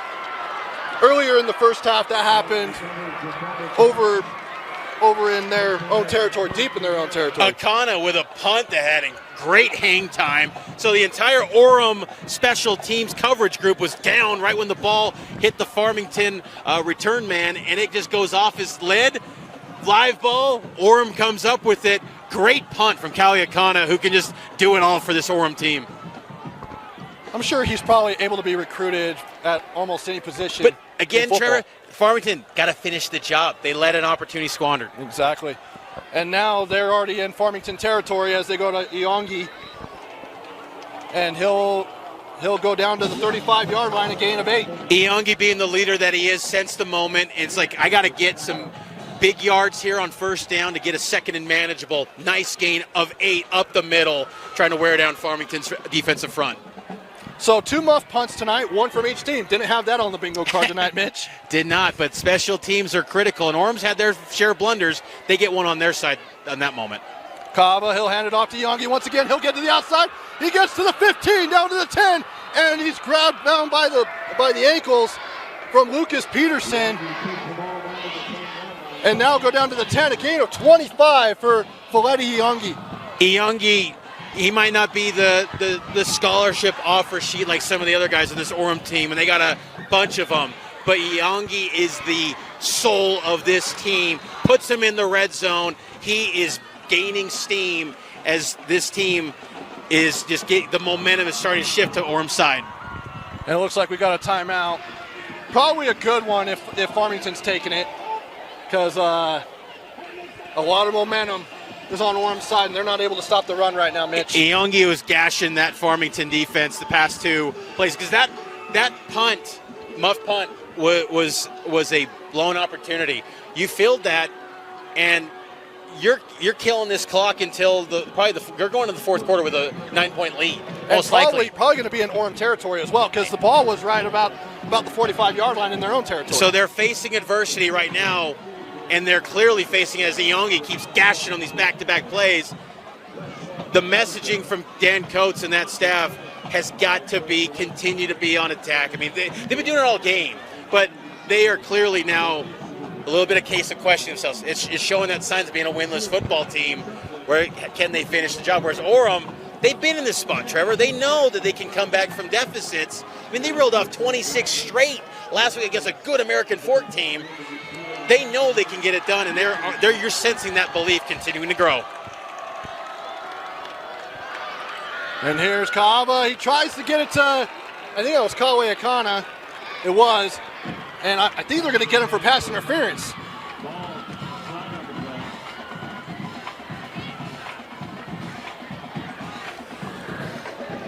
Looked like a PI. They were trying to blanket, but Travis Hoops looked like he was the one that got calling for a flag with the pass interference. We'll see. So now they're going to spot the ball at the 5 because as soon as they're in the red zone, it's half the distance. So 1st and goal. Orem trying to punch it in once again. Here's Kava. He'll hand it off to Iongi. Why not? He's going to find the corner of the end zone. Touchdown for the 2nd time tonight. Foleti Iongi finds pay dirt. Kava with a big time gather on the low snap down at his ankles. Hands it off to Iongi. Finds the end zone again. He's having a big-time season. 2 touchdowns tonight. Continues to play at the MVP he is for this Orem team. 2 touchdowns in the second half for Iongi, and PA pending could make it a 2-point ball game with 1:34 to go here in the 3rd quarter. Turning out to be a great ball game, Mitch. And the kick is up, and it is good. So with 1:34 to go, Farmington 19, Orem 17. They've scored 14 unanswered points, Mitch. It's been fascinating to see how big of an impact special teams has made on this game. And it's an often overlooked phase, and it was something that Coach Reynolds talked about a lot in our coach meetings leading up for the prep for this game. But it's playing a huge role in this contest, and Orem's had its share of struggles, as I noted, on that side of the ball, but they pounced at that opportunity and they seized the momentum and were on attack. You like the aggressiveness with Iongi just going downhill against Farmington and realizing the moment in front of them to really seize the momentum, and it's all shifted to Orem now. For those of you wondering the score between Corner Canyon and Lone Peak, the Knights lead 28-14 in the third quarter. Got some good ball games up and down the state here tonight, and there were a lot of them on KSLSports.com. That's why we are your one-stop shop for high school sports, and we're also your exclusive streaming home for UHSAA championship events. As the kick goes back in the end zone, no one's been able to return hardly anything. And Farmington will take over. So Mitch, now that each team has had a possession, some have had extra possessions due to a muff punt, but what is now the message as you're in these huddles, especially as Coach Coates is down there talking to his team? Will Peterson, I want to see him make some plays with his feet to eat up the clock, keep that clock moving, but get him out in space. He's a physical runner. I mean, he's a strong kid, 315 squat. Will Peterson can push a ton of weight, and he can pick up some big gains on the ground. I like to see him use his feet a little bit on this drive. You probably got to get Afu Fia and Travis Hoops involved as well, right? Absolutely. Peterson, he'll hand off to Hoops. Finds the gap right there to the 25, and he'll get to about the 27-yard line. Gain of 7. Pretty good. Oh, they're going to call him at the 26. Pretty good chunk play right there on first down. Yeah, that's a nice gain. You get 6 yards on first down. You're taking that every time. You're winning the down, and that's going to be winning football.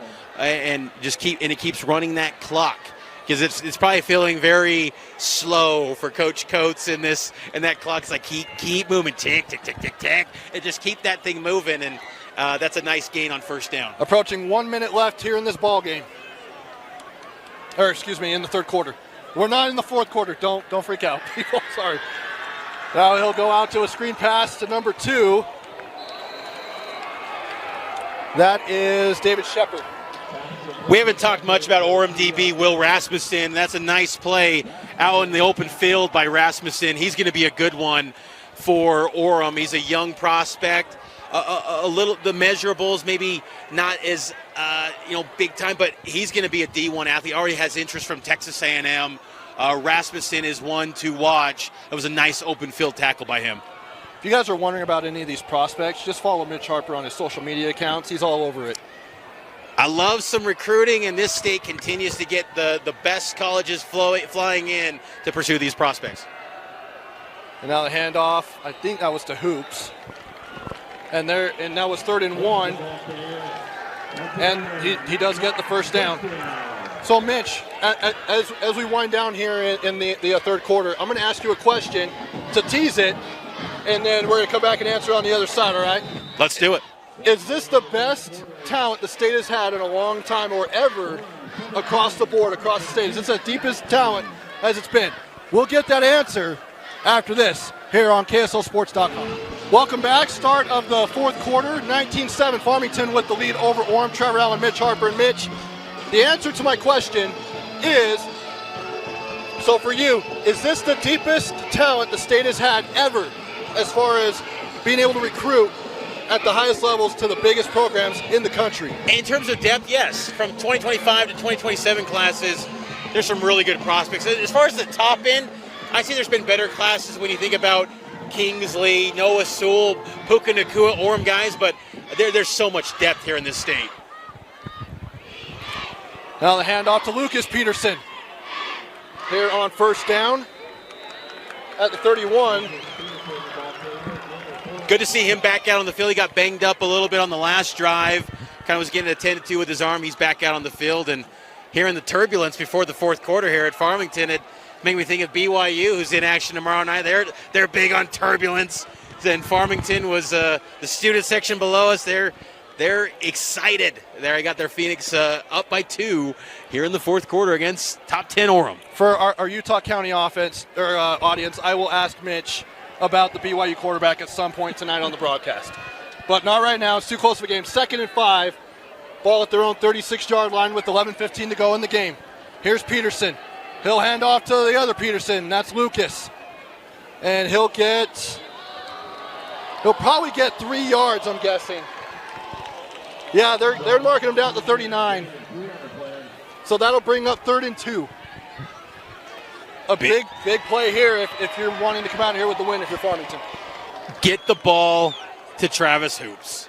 He is the playmaker. You got to get that ball to him. Or Fia is one of those two guys. They've got to be touching the rock here to pick this first down up, because this is big. With 10.5 to go, you can kill even more clock if you pick up this first down. So big down, get it to your playmakers. So here we go, 3rd and 2. Peterson alone in the backfield. He'll do a jet sweep pass to Travis Hoops. And he's he's close. Wow. I think he got it. Looks like he did, and he will get the first down. Second effort by Hoops. He has done that on multiple occasions tonight. The big run where he kicks out, goes left, and kicks out to the right. His second effort has been impressive. I thought he was behind. I thought he was not going to pick it up, because there's 3 Orem defenders right there, and he moves the sticks. Big first down for the Phoenix. That is a play I run on EA Sports College Football all the time as well. Oh, yes, get that jet sweep pass action, and I'm moving them chains. Quarterback gains a lot of yards on that play, and he's very efficient on it. 9:50 to go here. A fresh set of downs at the 42-yard line for Farmington. And that'll be a delay of game.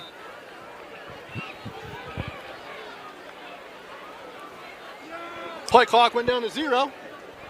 It's not something you want after just getting a first down. Took too long. You almost like Farmington, are they getting a little starry-eyed here? We're going, oh my gosh, we're right here in the moment to win this thing. Stay within yourself and just keep executing the way that you've been playing this whole night. It almost felt like they just forgot the play clock was there. Well, that, and also Coach probably didn't want to use a timeout. He's only got 2 left. They used one in the 3rd quarter. Peterson, play action. He'll drop back. He'll throw a deep ball. He's got Hoops. Double coverage, and it's incomplete. Great coverage right there. Travis Hoops had to come back for it a little bit, but still really good coverage there from Orem. It was good coverage. Hoops had the defenders beat, but the closing speed from Orem's Easton Finch, who's quietly had a nice game tonight. We've brought him up about 4 times this evening in coverage. He had the defenders beat, a little bit delayed by Peterson. Hoops had, if it was maybe been another half second, he would have probably caught that ball, but good attempt, because it was there, and that was the right read. So now it's 2nd and 10. Probably something that a lot of teams would do is just take a shot real quick on first down. Nothing to lose except if you pick it off. But now Peterson, he'll throw a dart straight to Afu Fia, and he'll pick up about 3 yards. They're going to mark him at the 45, so that'll be 3rd and 7. What's important about that catch is he stayed in bounds. It's not a big gain.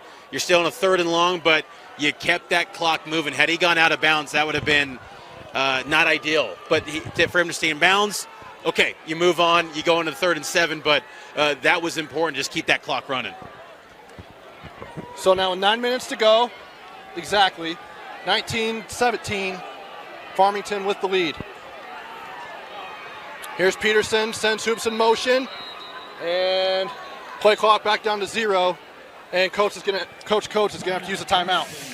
Probably gonna want that one back. But you're down to 1 with 8:49 to go. But you've got to get this right, and you've got to make sure everyone's in the right alignment, the correct spots. Because this can get, when you're a winless football team and you haven't tasted victory. Farmington, they're on a 3-game skid dating back to last year. They haven't tasted victory since October 20th of last year. It's been a while. And you want to just make sure everyone is on the same page in this moment. And for Orem, you know, we didn't talk about at the end of the third quarter. Kawe Akana, he came in like a missile on that one stop where you thought he got the stop on third down. I wouldn't be surprised if he's coming with some pressures here on this third down here.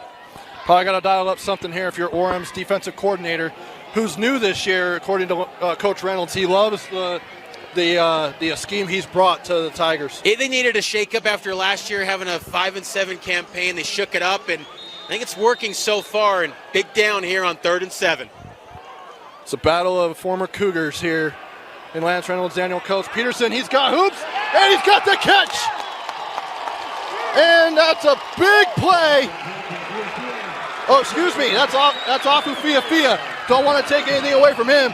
Another great play from Afu Fia, and now puts them in Orem territory. Decisive. The timeout was worth it by Coach Coates. They knew where to be.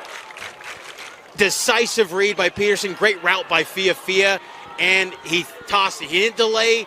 He just made the play, and that was a big gain. Now they're on the move in Orem territory. They're at the Orem 28-yard line as the Farmington student section says, we want corner.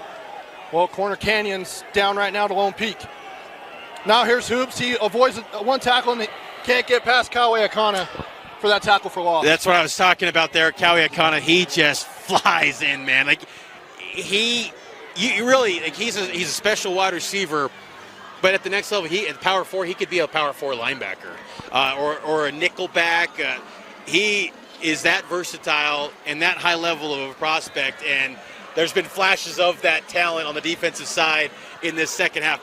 Big play right there, because we've seen tonight from Hoops, his escapability has been off the charts. So way to finish the job by Kawe Akana. Now it's 2nd and 13 at the 29. Go to Afu Fia on the screen, and nothing there. They're going to lose yards once again. That's going to be probably a loss of 5.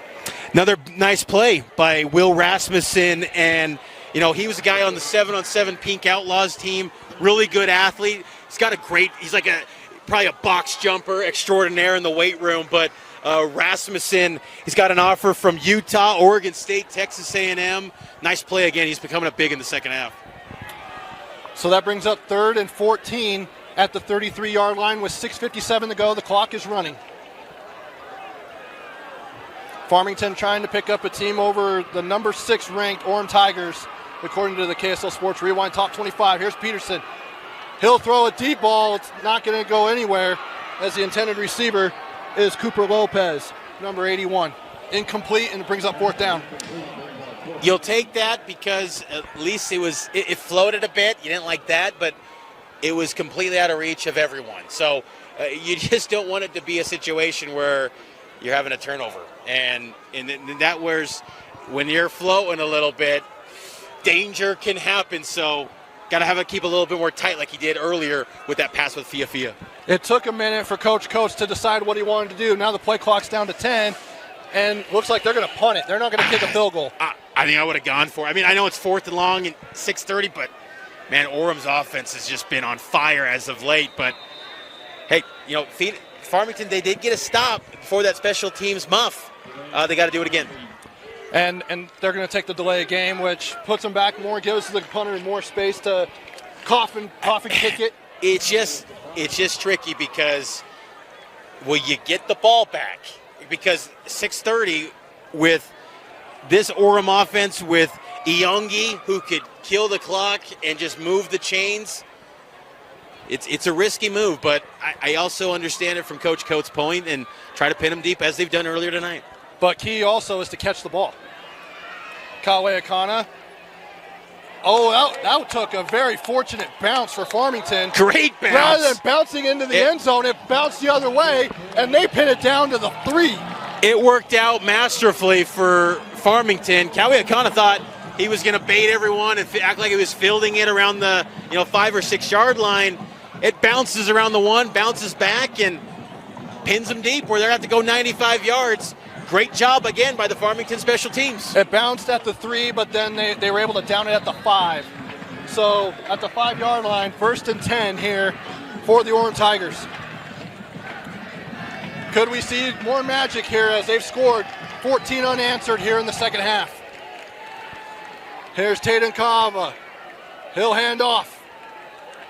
Pickup of about 2 yards. I believe that was Iongi. Can't see the number. Yeah, that's Iongi. Nice tackle, too, by Cooper Lopez. Coming downhill full speed. Nice play there to not allow a big gain.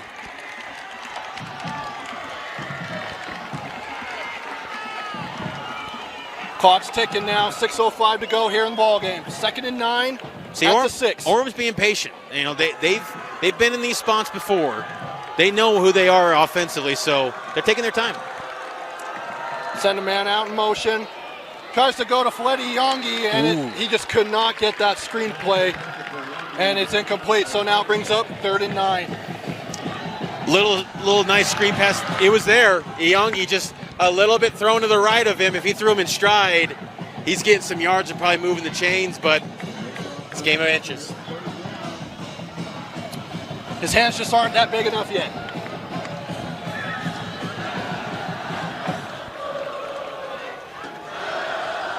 .548 to go. 3rd and 9. Kava throws it out, almost picked off. Great coverage there. I think that was number 84. 81. 81. Oh, that was Cooper Lopez again. Yeah, Cooper Lopez once again in coverage, but Jet Salmon, man, we've talked about him a lot.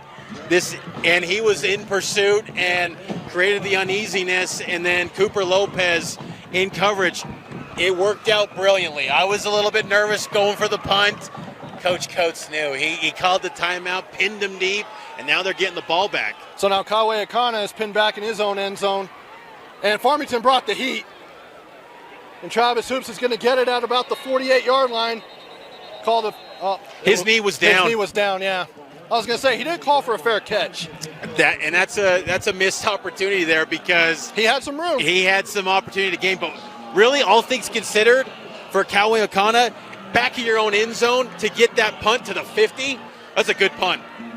So with 5:35 to go, the clock is in Farmington's hands. With a 19-17 lead, Orem needs some stops. Don't get conservative here, too. Again, because 5:35, keep pushing the envelope. Keep Orem on their heels, because if you just try to drain that clock, Orem's going to be opportunistic and find a way to get that ball back. Here's Peterson once again. He's had a very solid night. Puts Cooper Lopez in motion, and it looks like, well, it's not a delayed game. The play clock was at 2. I think they called the timeout or waved the flag. There is a flag. Yeah. It's Farmington's final timeout.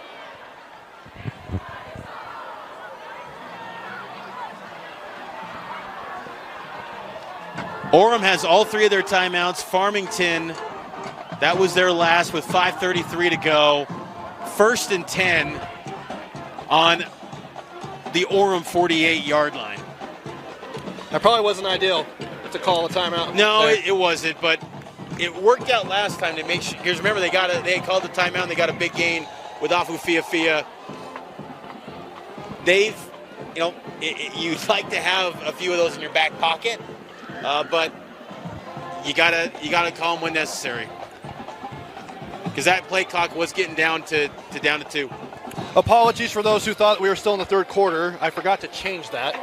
But we are in the 4th quarter. 5:33 left here in the ball game. Trevor Allen, Mitch Harper here with you. Farmington has the ball, 1st and 10 at the Orem 48-yard line with a 19-17 lead. Hand off to Hoops. And he lost it. Did Orem pick it up? They're calling an Orem ball. That's a big play right there. A fumble, and it looks like it was picked up by number 22. That's Dylan Dye, the stud linebacker. Farmington with a kind of an awkward delayed handoff to Hoops. It kind of felt like it was not right from the get-go.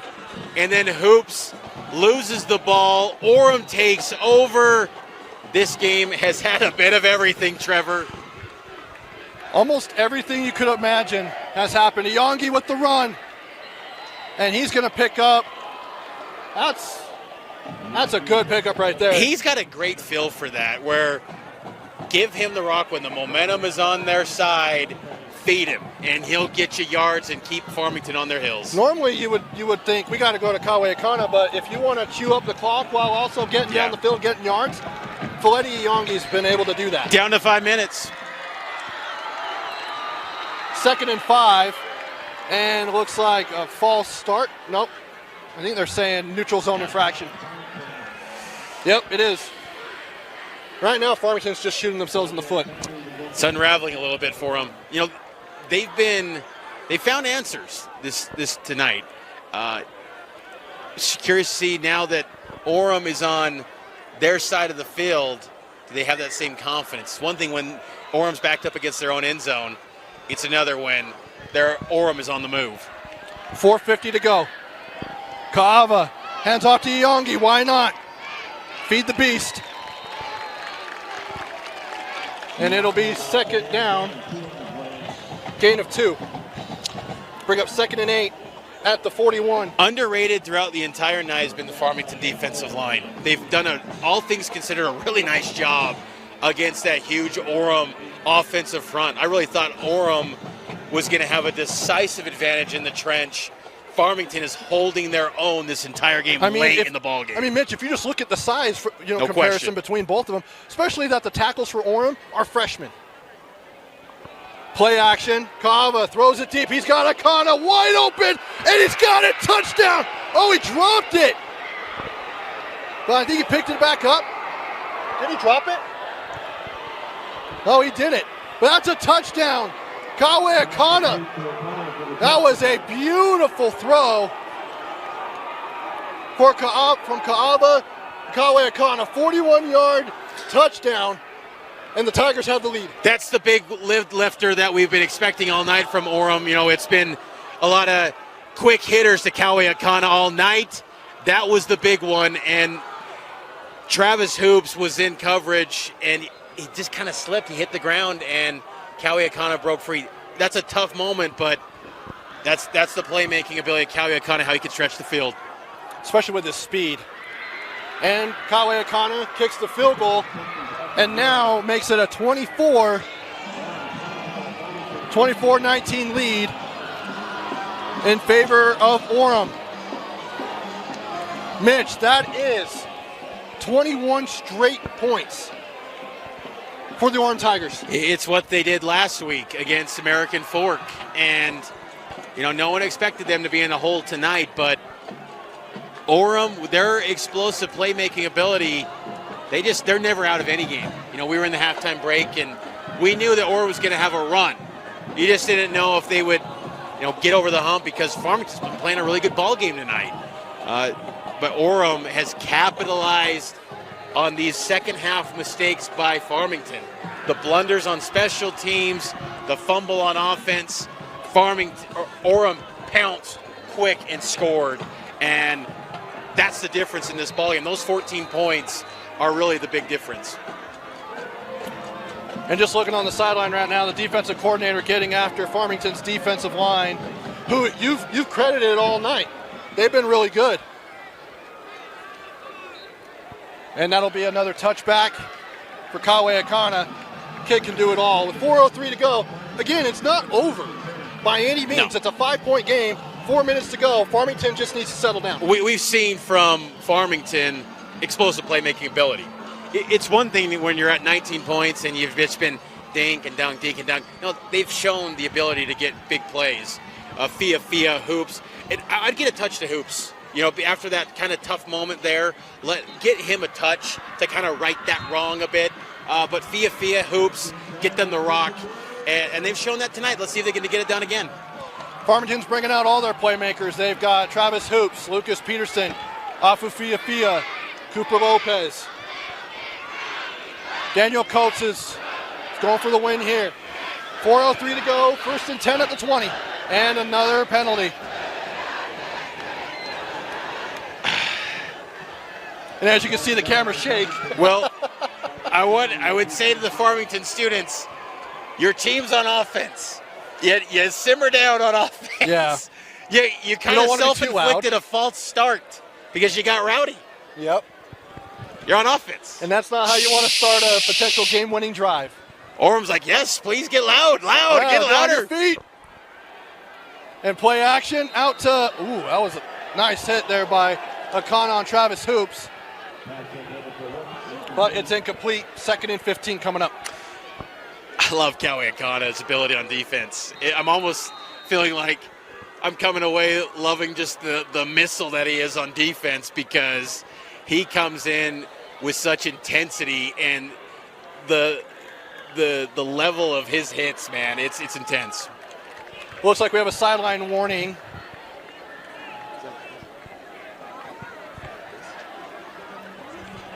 I think it's a sideline warning on Orem. Either way, it's 2nd and 15. Peterson sends Hoops out in motion. Or excuse me, off of Fia. And he's got his man right there. Goes out of bounds. And that is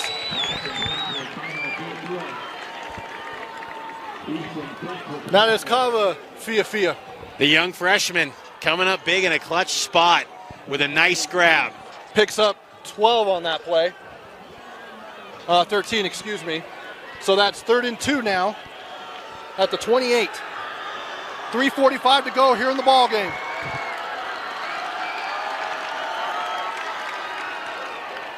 Here's Peterson. He's got Hoops to the 40, and he'll get down to the 43-yard. They're going to mark him at the 42. So that's a 14-yard gain and a first down. Big gainer for Hoops. I know he's had some tough moments tonight, but in the second half, but he's been so clutch this season, and keep feeding him the rock. He'll make big plays, and he did it right there. Clock is ticking, 3:28 to go. You need a touchdown.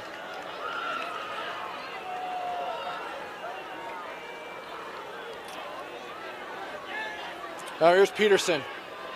Drops back. Great coverage right there. It was going back to Kava Fia. Broken up there.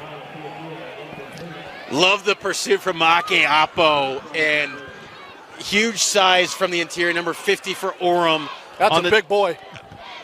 He's a senior, 6'5", 340, trucking down at Will Peterson. Nice pursuit there. That was also great coverage there by number 22. Dylan Dye, the linebacker. Who came up with the fumble recovery. Yep. Here's Peterson. Drops back, goes down the field. It's picked off by who else besides Kawe Akana. Huge grab. Big-time playmakers make big plays in clutch moments. Kawe Akana has been everywhere in this fourth quarter. Offense, defense, special teams with the big punts. He is doing everything to will this Orem team to a win. Huge pick. It was right in his breadbasket. He didn't have to do much, but he was right there. Will Peterson, tough moment, throws the pick. That was his 5th of the season. Was that more of a miscommunication with his receiver? Will Peterson walked off the sideline, was kind of hands up, and it felt like there was a miscommunication for sure. And that, I believe, is number 26, Beckham Curtis, with the carry, as they're just going to choke the clock. And your Orem, you keep it on the ground, and you let this thing run. And this is where not having those timeouts is costly for Farmington, where you had to burn those. And in the moment, it felt like it was working. But now without timeouts, Orem, you keep it on the clock. You get maybe one more first down, and we might be looking at a ball game. 2:35 to go here. No timeouts, as Mitch mentioned, for Farmington. All 3 for Orem. They have scored 21 unanswered here in the second half. And now here is Oliver Bills. And he gets a first down, and that should probably do it. Bills has had a really nice game. Again, he moves the chains. That's his plays. Every time he touched the rock, it's a chain mover. That might be the clincher for the Tigers tonight. As the clock now down to 2:10. They don't have to snap it until it's under 2 minutes. Kava has, I believe he has Beckham Curtis to his right. And now he sends Iongi in motion. He'll keep it, and he'll pick up near the first down marker. They're going to mark him down at the 21. It's a gain of 9. Again, if you're needing a stop right there, you can't let them get 9 yards on a first down run. I was surprised though they snapped it in 5 seconds. Yeah. They had a few more ticks to work with, but big gain to put you in a second and very manageable. You get 9 yards on a first down, you love that every single time. 1:28 to go now. And you would have to think that if Orem gets a first down here, that'll do it. And they're going to do the QB sneak for the first down, and that'll do it. That's this Jalen Hurts impression with the Philadelphia Eagles. Just pushing it up front, push. And that's going to be your ball game as Orem is going to hold on. Got an injury. We'll see who is on the field.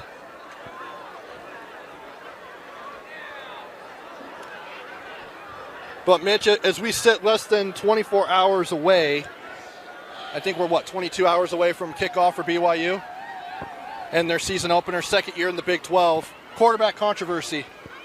As the BYU insider for KSLSports.com, your prediction, and I know you don't have any insight, but you've been to all the camps, all of that stuff. You've kind of trying to figure out, because BYU's playing it close to the vest, and I know what that's like, having covered Utah.